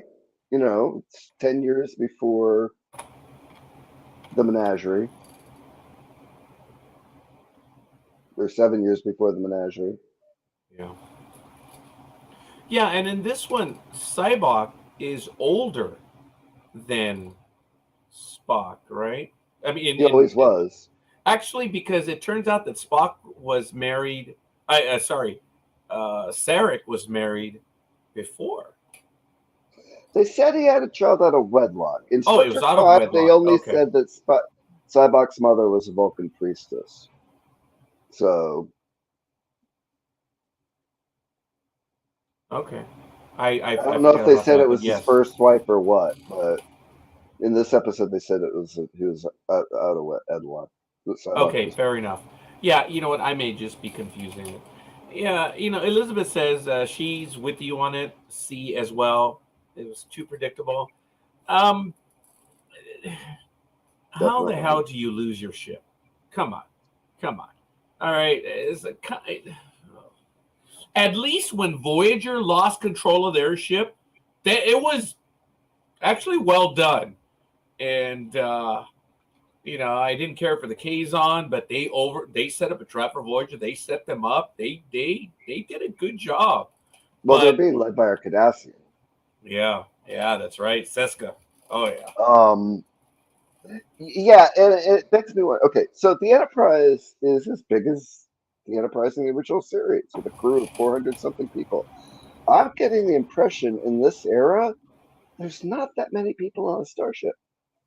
Yeah, Yeah. the scout ship that number one was in command of at the very beginning of the series only had the three officers on it. What? Oh yeah, and then at the end, didn't they say the Peregrine had like a Yeah, crew of 100 and some? yeah, and it was the same size as the Constitution. Yeah, me no get it. Yeah, it doesn't seem right. Yeah, there are fewer people, but I guess if it's the story, I don't know. So Maybe in Kirk's day. maybe that's why, because Pike's ship was too easily overtaken. Yeah, fewer people. Yeah, I was disappointed. I give it a C minus. So we add up the scores. It's a 1.9. That's just short of a C. I ruined the grading curve. Sorry, kids. So it takes it to 1.90. So it's a very, very strong C minus. It's just short of a C though. But I was disappointed with this one. But all right, we're gonna go to episode 8. If you don't have any other comments, the Elysian Kingdom. Is that correct? Am I pronouncing that one correctly? Your guess is as good as mine on that one. The USS Enterprise becomes stuck in a nebula that is home to an alien consciousness that traps the crew in a fairy tale.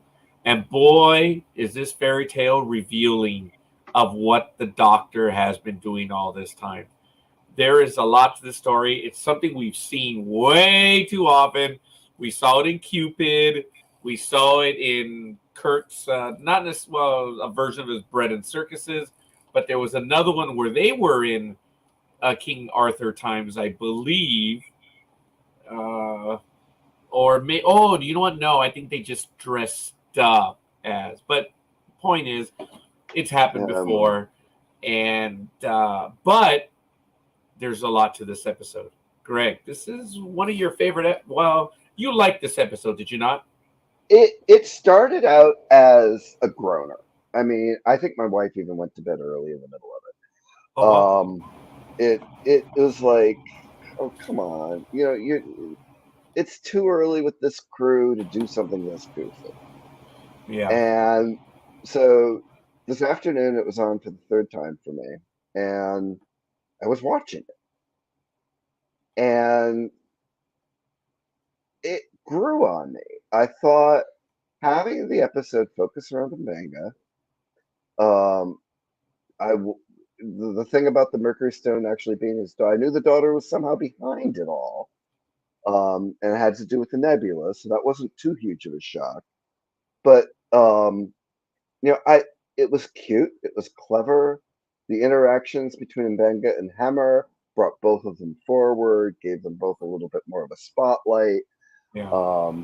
The performances by the actors, even though they didn't align entirely with their regular characters, I thought were fun on the third watch. I mean, I thought the way that the captain was behaving like a sycophant was absolutely hilarious. La'an being a spoiled princess carrying around a puppy. It became, right now, this is my way to even. It's going to be a guilty pleasure episode for me. Oh, wow. It's goofy as heck, but it has its charm.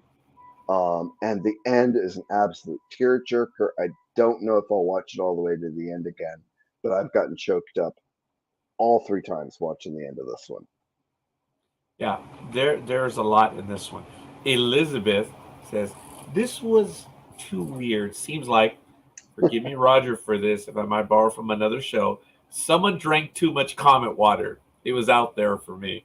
And that is from the Ark, folks. And that's all, since Greg will probably be watching it.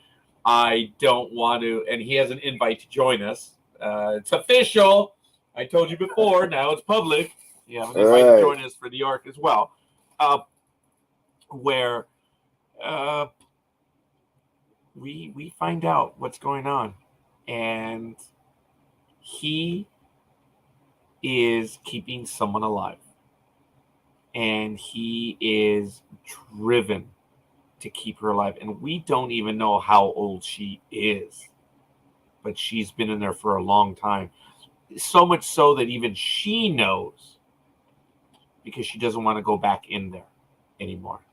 And it's because he's waiting for someone, or he's waiting to bring her out so that he could cure her. This is not unlike when people freeze themselves after they pass away, and they're hoping that they'll find a cure or extend life. The Carl Yastrzemskis of the world, I suppose, are waiting for this. This is from the episode. The closest one, I think, where they got a little bit of the idea from was from Relics. I think it's season 5 on The Next Generation, where Scotty has been in the transporter for 75 years. Yeah. And the other person that was in there didn't make it, but he did. And he was trapped in there for 75 years. So Elizabeth says, as a mom, this part was hard, and I will agree. Yeah, as a parent myself, it's very difficult. This is a story that has meaning. Yeah, Greg, I guess I didn't think about it, but it seems like it was going to be a groaner. But at the very end, we learn what we do, and it's tough. It's a good episode. This one easily makes up for the episode that I rated, I guess, the one right before it, the Serene Squall. They could have had 2 groaners back to back. Well, no, the first one I don't think was a groaner. It was just, it was lame. This one, they did well to turn the story on its ear. I know, sorry, I can't believe I'm actually supporting the writers in this one. This one was okay. I did like it. It has a punch, and it's really sad. It's really sad what is going on. And there are some people that probably still have not seen this, and I guess I won't reveal the absolute very end. It's difficult as a parent. Yeah, I get it, Greg. I get it. Very. I don't know if I can tear up. Look, I'm a sad, sick individual. When Spock died, I was quiet. But when they blew up the Enterprise, I was sniveling in the backseat of the car when my parents took me. I mean, I thought Star Trek was over. The Enterprise, they blew up the Enterprise. And in Next Generation, when the Enterprise crashes the planet, I was like, Well, that's what it was designed for. That was, I know. I mean, it was dramatic. I mean, it was awesome. But, I knew Right? We all could had, do that. Sternbach's book, the book that Sternbach and Drexler and the Akutas did.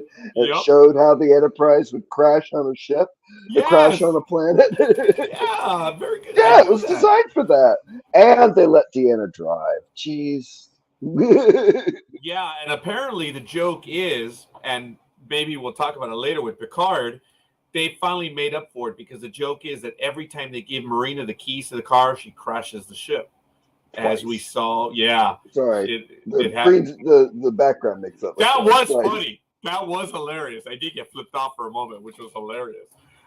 It was in Generations, but she was in survival mode, man. I don't know if she crashed that. She did her best to land that ship. Keep it The low. other one was deliberate.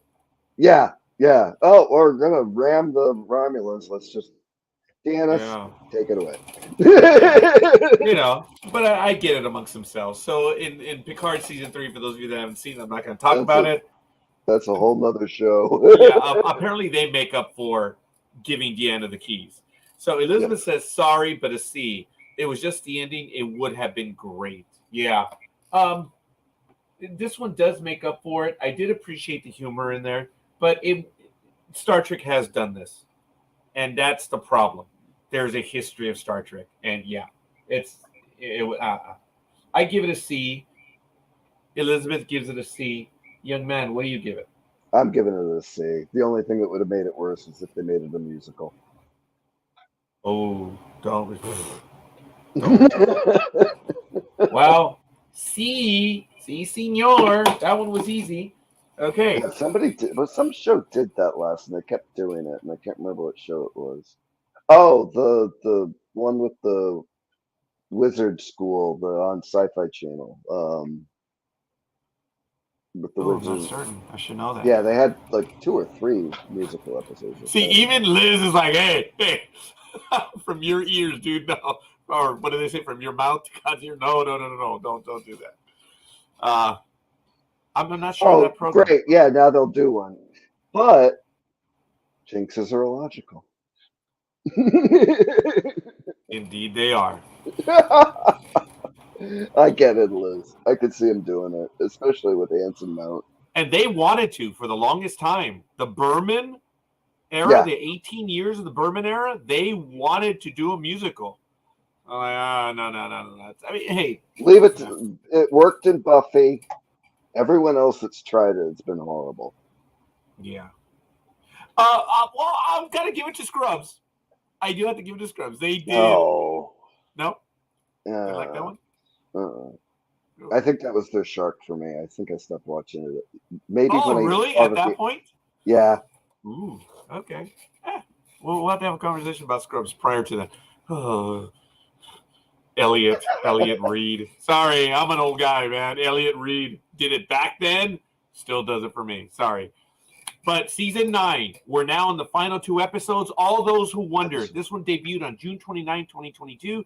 The USS Enterprise crew comes face to face with their demons and scary monsters too, when their landing party is stranded on a barren planet with the ravenous enemy.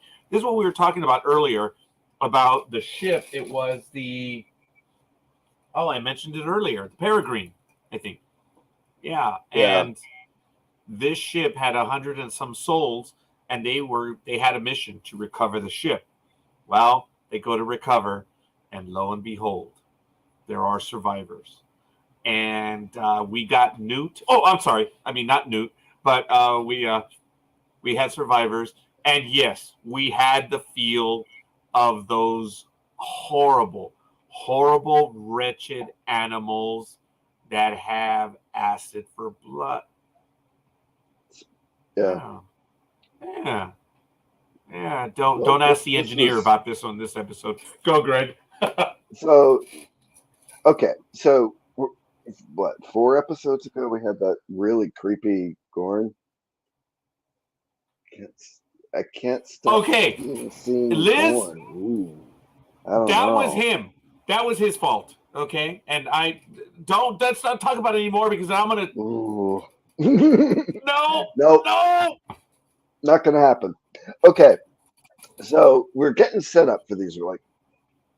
These intelligent, almost like velociraptors that can build spaceships, and they went aliens.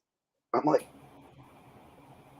okay, and I watched it, Yeah. and the predictability was there. Yes. Nothing. So here's where the science person takes over, and my wife always wants to smack me when I do this in mediocre sci-fi. You've got a We're creature. gonna have fun. You've got a creature that's intelligent that can build spaceships. Um, but the whole gestation is based on mama or daddy spitting out already fertilized eggs in the form of acid that somehow gets under somebody's skin, takes a variable time to gestate based on the host, and then of the offspring that are produced, they all fight amongst each other until there's an alpha. We already know that they do this on breeding planets. The only way they're going to make this better for me is that these are like, I don't know, like if we had, like some sort of vicious gorilla monsters that we engineered to be our armies. Ethically horrible. Don't get me wrong, but the only way I can reconcile this is these are not the same Gorn that are building and flying spaceships. Yeah, folks. A little bit of background, literally. Greg and I were having a conversation before this, and Greg pointed out to me, he says, you know the problem I'm having? I'm like, we're not live yet, but go ahead, Greg. No, I'm just kidding. No. It's what he just told me. He says, how is it that you can have this all happen, and these are brutal animals, ruthless animals, and yet they're the Gorn as we understand them to be? Where there's a major disconnect. And I told you now, or I told you then what I'm saying now is I didn't think about it. But, oh, sorry, I apologize. I just had milk, folks. I did. I had a very Latin licuado. Oh, sorry, not the angels, but I had a Latin licuado. Banana, milk, a raw egg, and a little bit of chocolate, spoonful of chocolate. And zzz, blended up right before the program. And I burped. I'll get you I'm going. sorry. Oh, I need it. I need it. But why did the Gorn look like Magog. Magog? Okay. Why? I have not heard this one. I So, don't think it's a joke. oh, okay. Got it. Greg, wonderful point. I don't get that. But, I used to joke for a while because I had the chance to submit scripts years ago to the next generation writing staff, and I was writing stories, and a lot of people knew I was writing some stories, and they all came up with what I would call, folks, you're giving me a window. I need the plan to the house. Everyone wanted to see, oh, what about Q versus Spock, or so and so versus this? I call those windows. You're peering by, driving down the road, you look in the window and you see something. This story was a window story. And what I mean is, someone said, aliens, wow. Imagine if we put our heroes from Star Trek in there. It's a window story. This is Q versus whatever. And yeah, it was disappointing. So, And again, good job, Greg. the horror elements, the cinematography, the alien that ended up turned out to be infected, the young girl that reprised the role of Newt. It was just, it was a gilded turd. It looked great. I watched it all the way through, twice now. I got distracted during the third run of it. but I watched it all the way through twice now. You know, the whole thing with Hammer and the fighting and the hiding and you know, okay, they redid Alien and Alien, but they did it really good. Now, you know, to me, this is the bad Klingon makeup from the first season of Discovery. It just it's like okay, you can you know, Spock and T'Pring can have a very active relationship between the ages of 7 and 35. Great, let them. But you know, take the whole thing with I can't reconcile the Gorn as an intelligent species based on this presentation, and for that, this one is going to get a C+ just because it was so frightening. The scene where they were getting in in in the cargo bay and they had to freeze the cargo bay and Lon like just smashes the hell out of the frozen Gorn pup. You know, if the whole episode had been like that and all 4 Gorn were in somehow just intelligent offspring that didn't come out of alien type eggs that were under your skin within a month. And then on Hammer, it was within hours. Yeah. And Hammer's cold, used to the cold. Why was it so quick? And the science in this one had to be. It just couldn't be reconciled for me. I agree. And Elizabeth, I'm going to get to your question one because you caught me off guard and I wasn't making the equation. And Greg, thank you for reminding me. I'm embarrassed. I should have known. I love screwing with people, I go to 13:18 in Revelation just to screw with people, okay? So for those of you we that need know to get hurt. One of these days we can have a talk about this. Yeah. Archetypes in Star Trek. Yeah. Yeah, and Elizabeth, answer me. Seen the comparison to Andromeda? I have not. No. I haven't either.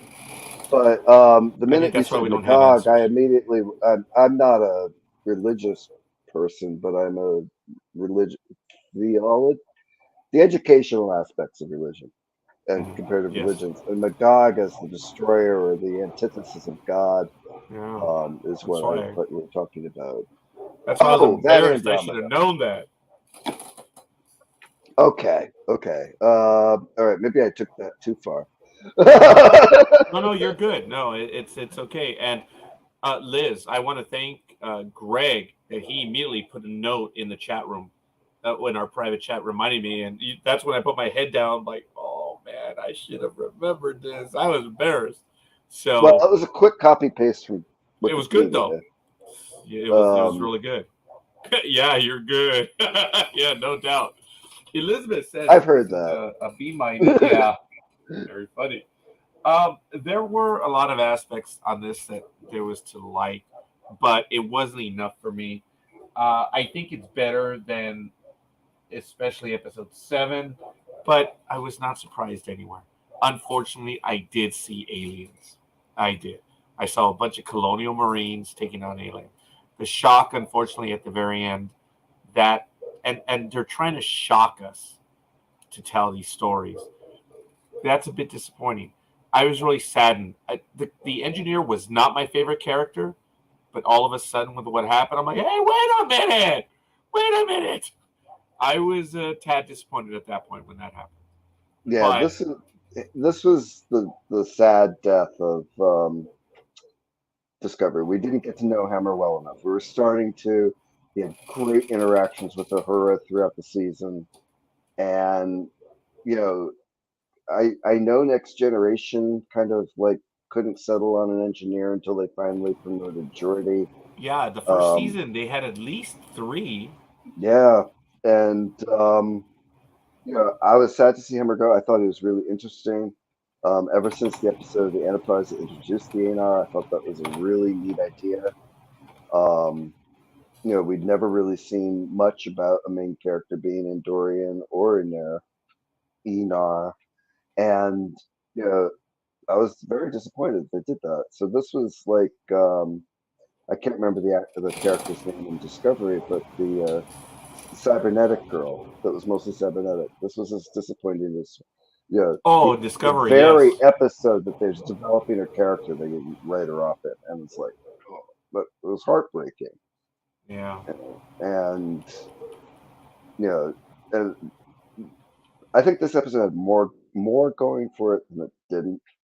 I can kind of forgive, not necessarily I can kind of forgive the blatant inspiration a little bit, just because so much of the suspense is well done. I'm going to give this one a B minus.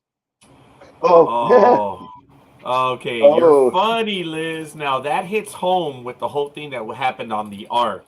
That's funny. So I don't know if she's directing that one at this might be a twofer.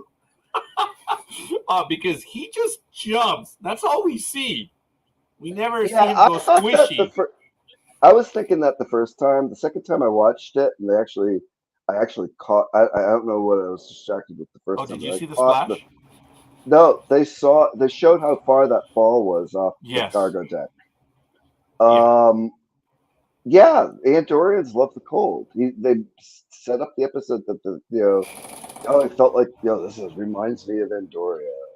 Yeah. This reminds me of Northern Maine in January. And, Oh, very good. Yeah. and it was like, maybe not. And then they cast a new engineer, which we'll talk about probably about 20 minutes. Yeah. Yeah. Well, dude, I've already taken so much of your time. I don't want to make you suffer. You actually have to get up. Well, so do I, but not as early as you, brother. So, I give it a C plus. I'm with Greg. Liz gives it a B minus. That's a 2.43. That's a C plus. A very strong C plus. Oh, forgive me. Ooh, I apologize. All right, episode 10, How, how, how Equality of much Mercy. how much hot sauce did you put in with that? I wish, because then I could brag about it. Oh, look, she says, serious. We never saw his body. Well, we never No. saw hers either in the Ark, but, whatever. That's okay. Season 10, Equality of Mercy. In the season 1 finale, just as Captain Pike thinks he's figured out how to escape his fate, he's visited by his future self, who shows him the consequences of his actions. Number 1 is on him. She's been telling him, it's your life. It's your fate. And I guess he starts to listen to her and maybe misunderstands her, and he meets one of the children that he will save.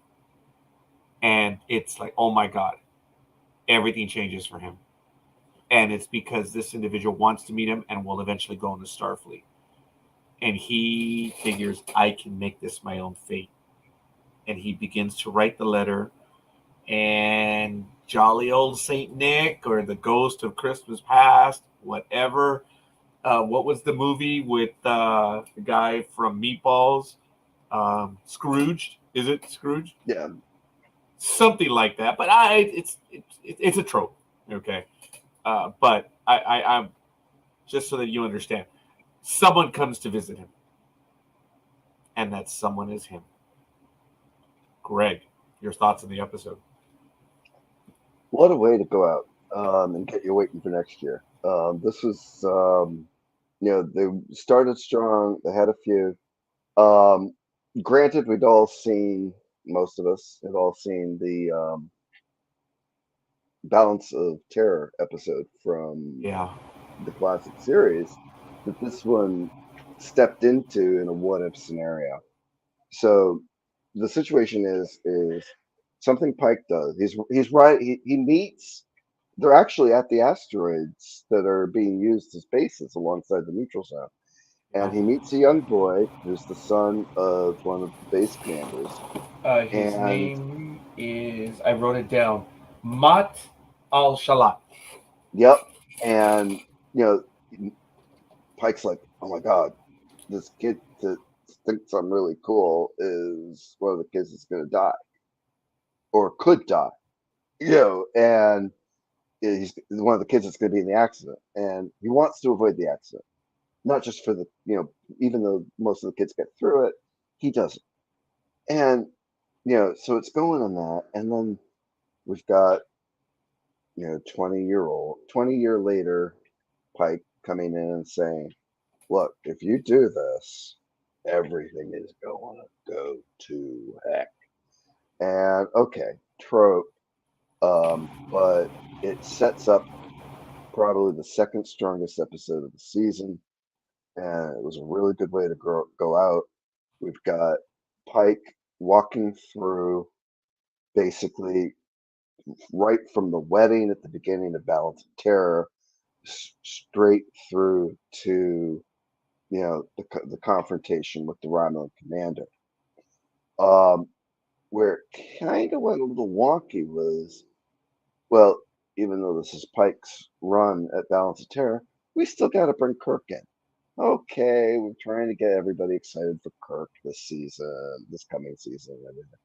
But this was supposed to be Pike's failure and not have the comparison of what Kirk would have done.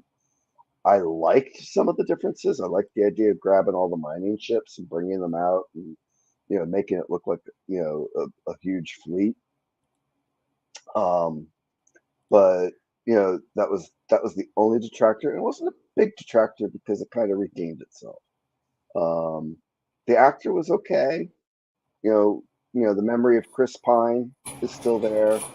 So it's kind of hard seeing, Ethan Hawke, I thought, stepped into Spock more easily, probably because the character is very stoic and direct, and it's a much probably easier to act than to try to not be Shatner being Kirk.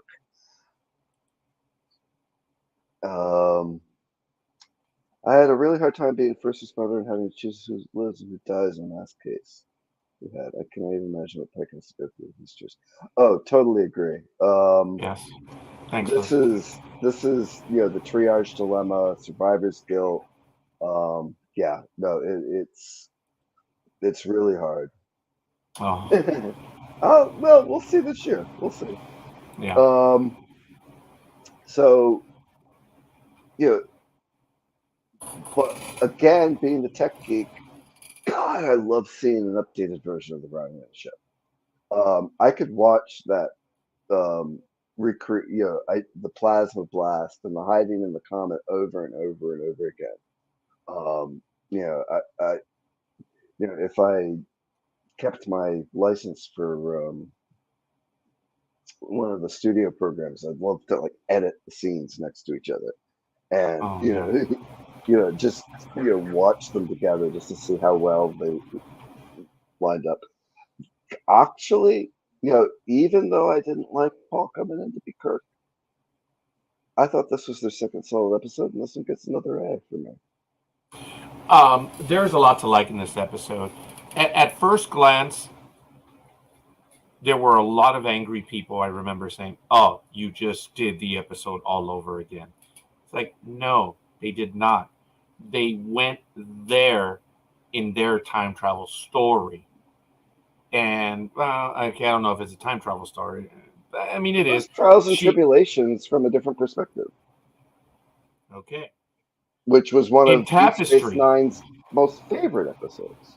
Yes, it was really good stuff. And I love that line where Bashir is like, "Oh my God, my great-grandmother's last name was this." And then O'Brien's like, "Shut the hell up, you moron." I love that whole... Well, wait a minute. Am I going to be my own father? No, that was hilarious. I'm sorry. Trials and Tribulations was good. In Tapestry, Picard, Reed already knew about his heart, and something happens where there's some electro thing reacts, and Picard has a heart that basically dies. His heart fails him, and he dies, and he goes to meet God. And who is God? Well, in this story, it's Q, and Q is listening to him. And Picard is dead.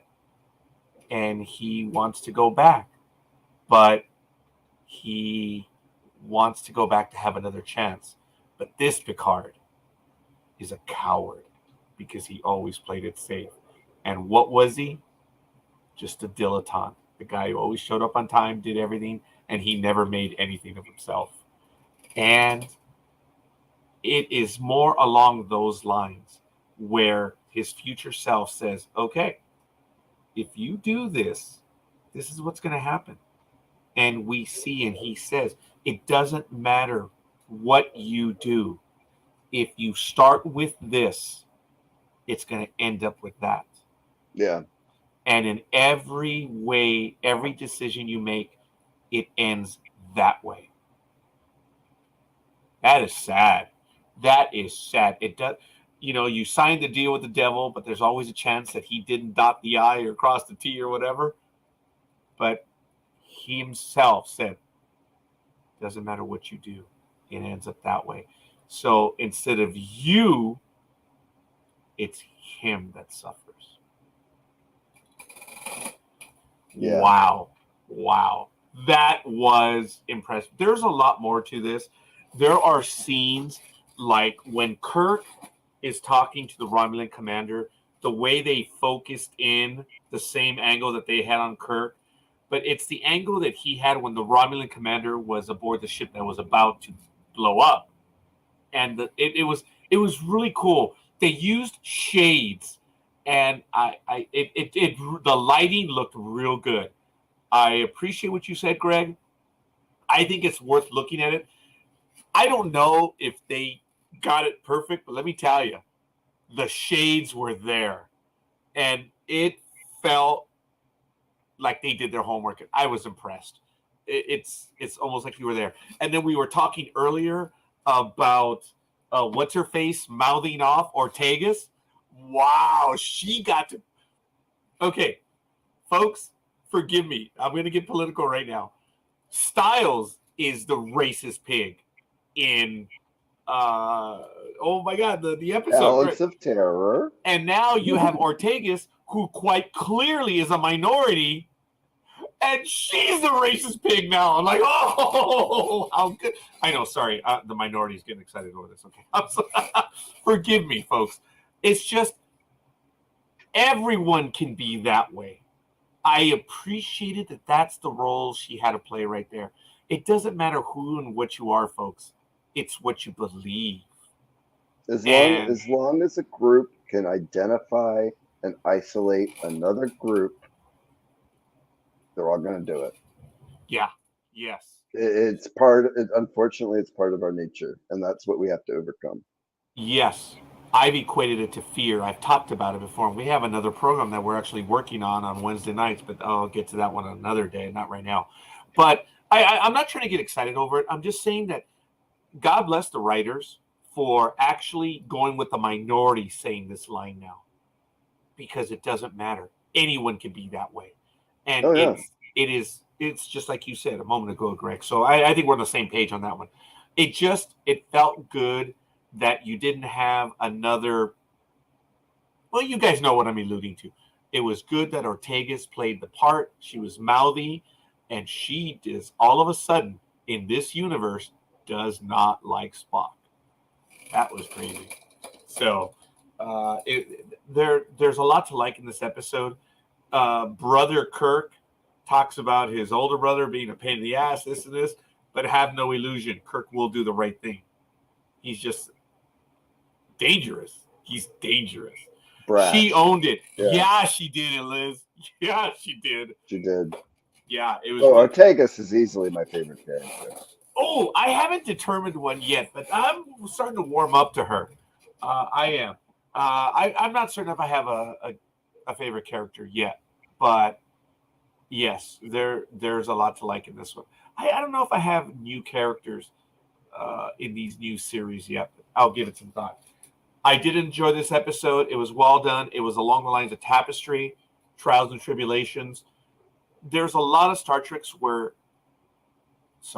there are a lot of episodes that Star Trek gave its pedigree to this episode, and I was good with it. Having Kirk, okay, it's where they took it, and we learn that this guy trying to make right isn't always the correct way. They actually knocked Pike a peg down by saying what Kirk did was the right thing back then. Think about that in today's world, folks. They actually gave a shout out to James Kirk on this one, but that's okay. I really did enjoy this episode. This one was damn good. I'm not sure if that's your score, Liz, but for this one, there's a lot to like. I gave this one an A minus. Greg, what did you give this one?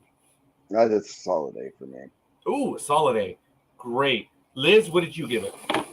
I think she did give it an A. Yeah, it was an A again. Wow. Look at that, man. That is really good. They came in strong. 4-4. They went out strong. Okay. This one, the predictability, I gotta overlook just because it was based on an episode we knew. Right. Yeah. And actually, they didn't do the thing that I expect. The last thing I expected them to do was the communication from Starfleet about using his best judgment. But then again, everything went to shit. So, that was a good line in the original series. When they do what they do, the consequences be damned. And then they're like, you proceed as you see best. In the original series. That was cool. I love that joke where it's like, oh, okay. And all, our hearts are. Yeah. It was a really good episode. And I really did enjoy this one. Way to end it. And then, this is what I was telling Greg earlier. This is what I hate about the prequel series. The drama that happens at the very end. You see the look that number one has when the other captain is coming aboard, and she knows this is odd. She goes, and you see what happens. Some people may not have seen it. I'm not going to reveal it all. But as far as I'm concerned, I told Greg, this is a problem when you do these stories. It's like, you already know. It's been a year, and I'd hope, people have at least seen episode 4 by now, or 3 or 4 by now, on YouTube. When it just came out last week. I've said it earlier. They shouldn't have made Una an Illyrian or Illyrian. Illyrian. Illyrian is kind of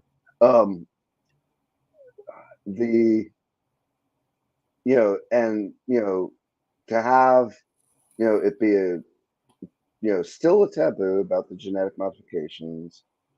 Okay, I can get along with that. They established that. We know that the war was horrible, will be horrible. We know that even in Deep Space Nine, there's some conflict over the ethics with Dr. Bashir's existence, even though he gets to keep his position and stuff. Which was kind of interesting. So, to see, I'm just really sad to see her go and not be, a major in the next several episodes. I'm also kind of sad to see that they're going to have a thread through the next season of them trying to get her back. If they want to do episodic television and not do a serialized story, don't do a serialized story.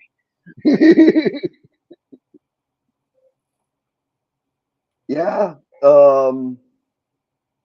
could be interesting. I like that. And for those listening, and Liz says, I think it could be leading into Section 31 with her abilities. Don't know why. It's just a feeling. Hey, maybe she was arrested under the guise of being arrested. And everyone knows that she's arrested. And Section 31, hey, how's that?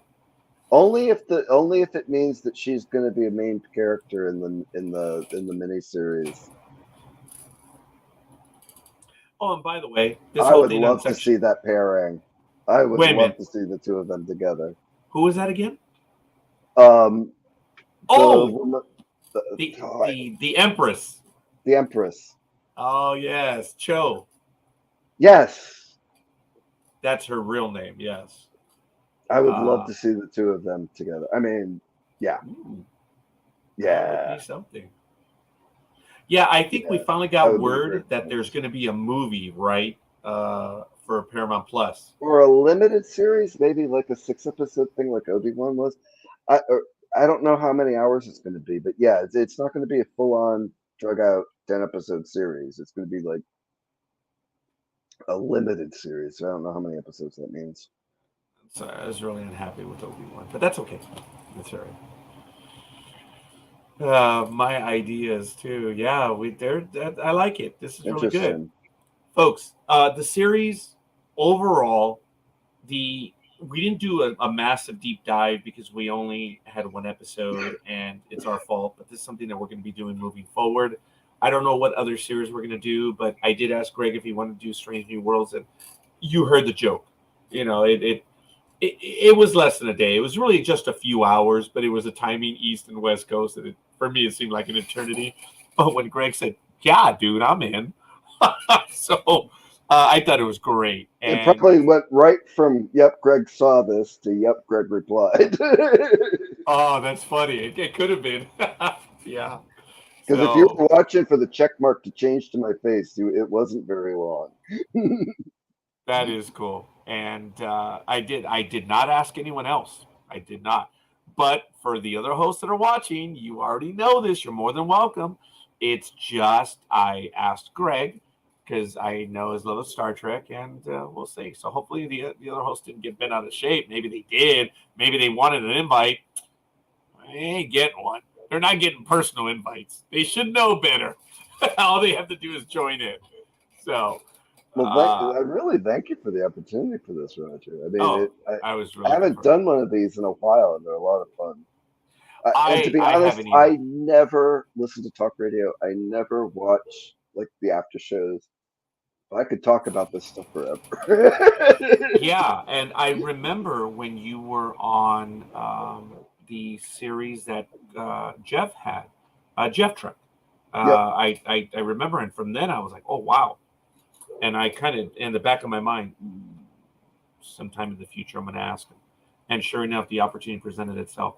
So all kidding aside, folks, I'm glad Greg said yes. I'm looking forward to seeing this moving forward. I can't wait to spend time on these episodes. We are going to start at 6 p.m. Pacific time, 9 p.m. Eastern. We won't go as long, obviously, because it's only been one episode. And we covered a lot of ground. I mean, folks, we covered a lot. We didn't just cover last season. We covered Discovery and quite a bit of other stuff. So it was really good. The only thing we didn't get to is break down the trailer. Oh, my goodness. That's right. I'm a little leery about playing the trailer because we're probably going to get zapped by YouTube and or Facebook. But I don't know. Maybe we could watch it off screen and then we can comment about definitely it. Watch the new trailer off screen if you haven't seen it yet. And I think we could do that at the beginning of the next episode. And we just give everyone the YouTube link. It's just we don't play it here and everyone can watch it along with us. What do you think? I don't know. It's a trailer. You probably have to get permission to do party watch stuff. Yeah, and no. Actually, what I was meaning is like it won't be on our screen here. It'll be off to the side, and we just follow the timestamps, and we could talk about it that way. It'll be a little difficult, but who knows? We'll see. It might work. It might not. Well, we'll probably get an extended look at the end of the first episode. Oh, yeah, that's right. Yeah. So Liz. And we don't know what they're going to open with yet. No, we don't. So Liz, I'm thinking it's going to be more of an episode, season 6. Oh, wait. Yeah, season 6 of DS9. Where the war was not resolved in the first episode. I think we're going to get something like that. The station was not recovered at the beginning of the season. It took some episodes.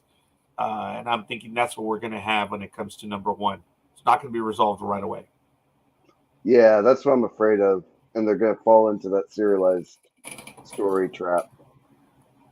But we'll see. Oh, yeah. As long as we get Rebecca back. Folks, I'm not a fan of the serialized. I like what they did on DS9, but the whole serialized with the season is one big movie. No, I'm not a fan of that. But Well, the problem with it on TV is having all these different writers, and this is where Discovery lost it. Straczynski kept control over Babylon 5. They did a serialized story against 5 episodes. Berman did it with Deep Space Nine. He took control of that story arc. He made sure that everything was consistent, everything fit. Standalones stood alone. Discovery, they had all these writers coming in, writing different episodes of the same story.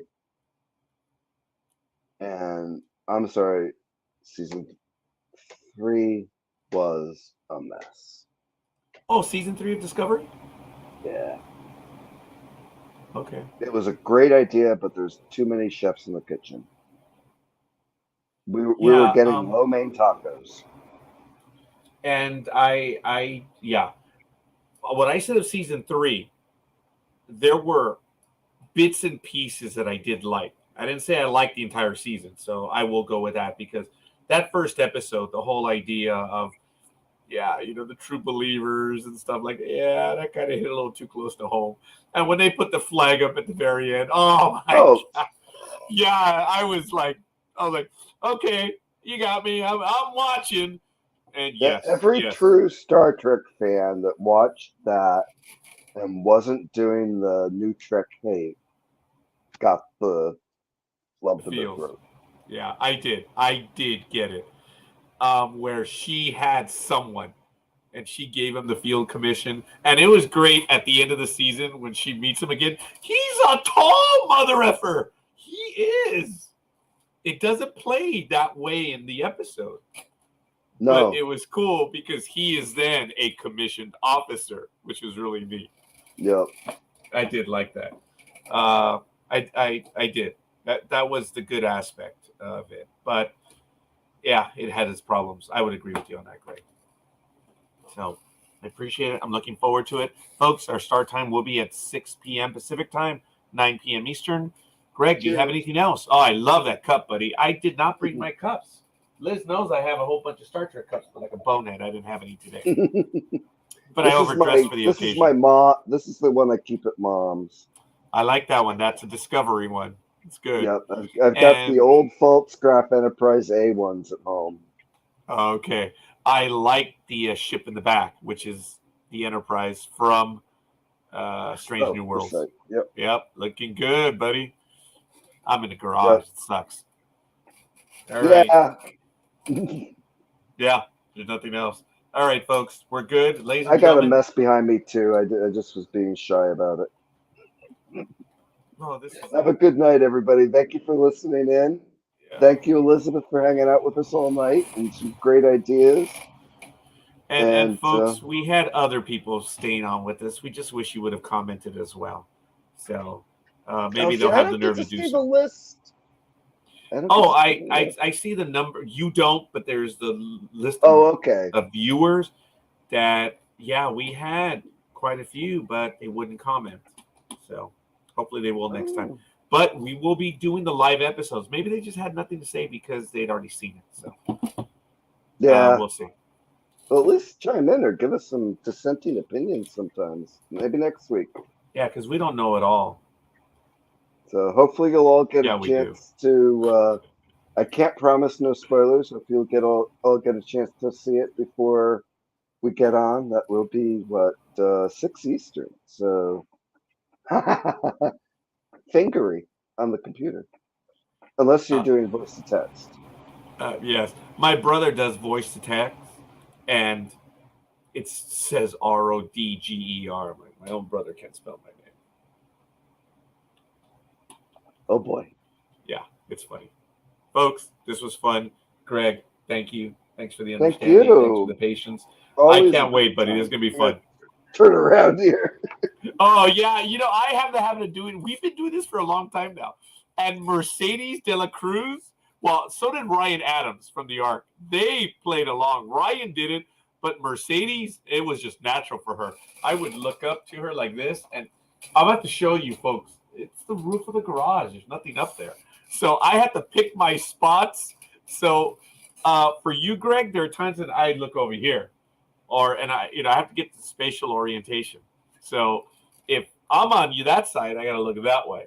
So it's kind of cool, and that's how we do it. And sometimes it looks kind of neat, man, when the hosts Oh are yeah, talking to each no. other. Well, I'm a little Yeah, out of practice, yeah. and I didn't set up my desk, my temporary desk with the laptop in front of me. I didn't set it up in a way that sitting facing this way is comfy. So I Oh yeah, keep no, you're turning this good, buddy. way. No, I you're keep good. turning this way, so I'm like, I'm just gonna give you the shoulder. It's cool. And look, it works. I've been doing this for the years that I've been doing it. And I first got the idea. I was in another program, and the guy's name was Josh. We had like 6 people on screen. And I was on the far, I guess, the far left or whatever. I was on the far corner, and he was in the other one. And we were being real stupid because we would say something or we were already looking at each other. And it both happened at the same time. We said something that was so damn funny that only us heard it. So we at the same time gave each other a high five, and you could see us do it. And he's in Missouri. But I was on the left side, someone was in the middle, and he was on the right. And you could see both of us give each other a high five. It was hilarious. And we both just did it at the same time. Hey, look, Bobby Nash. Thank you, Bobby. We just got a like from Bobby. Bobby, if you were here the whole time, I'm really disappointed you didn't jump in. Bobby's going to be joining us, folks, and you're welcome to this interview as well. Bobby Nash, he is a prodigious writer. You can check him out, but he will be joining our program. I believe it is on the 19th. Let me make sure. 6 p.m. Pacific time on Monday, June 19th. Bobby Nash will be joining us. He's also a lot of fun, too. He's been watching us for a bit. Bobby, why the hell didn't you comment? So, Bobby, if you're going to be watching Strange New Worlds, come on, brother. Come on. You're more than welcome to join us, Bobby, every Thursday night for the next 10 weeks. So we're good. You're a team player, Greg. Way beyond. We got to start earlier. It's a lot of fun. Thank you. No. I napped after work today. Oh, yeah. Yeah, I'm going to have And to get up. Coca-Cola. Yeah, I'm going to have to get up in about 5 hours myself. So we'll see. I got some doctor appointments. I get a little reprieve, but even though I'm on the East Coast, most of my office is on Central Time, so I have a little reprieve. Yeah, but I was so saddened when on this episode we were an hour and 20 minutes in. I looked at the clock. I'm like, shit, we haven't even done any of the episodes. And I'm like, oh my God, poor Greg. He's going to get up early. That's why I switched gears. And I noticed that we almost went through all 10 episodes in about an hour. So I was just like, let's go. So you're a good man. Everyone else, I'm Elizabeth. surprised Mom hasn't come in to glare at me. Well, let's not. Elizabeth, you were the bomb. Thanks, kiddo. I'm still trying to get that program going that we were talking about. So we'll have details on that too, folks. I have a guest who was in the service. He's a client, but he reaches out to soldiers and veterans, and he's looking to do a program with us. So when that debuts, you'll know about that one as well. That's awesome. So, yeah, we got a lot of stuff going on in the network. Head That's on over really to ndbmedia.net, guys. It's there. A lot of stuff is going on. So, on next Wednesday at 7 p.m., Curious and Unusual Facts, switching it up a little bit. So, we'll see you guys. In the meantime, I'm Roger. That's Greg. We're out of here. Greg, take us away. This is the first time. Take us away, Greg. Or take Live us long out. and prosper. Peace out. There it is. Peace! Independence Day. I don't know which hand to do it with. I had to be different, so I go lefty. So I'm a Well, traditionalist. I also don't have a good green screen behind me, so it's only doing the. But you know what? It has worked out, young man. Mine has not. I don't have. Mine's a yellow screen. So take that for whatever it is. It is painted. No, it's real. I'll show you guys my toys next time. Star Trek toys. We'll see you guys. Peace! Good night, everybody.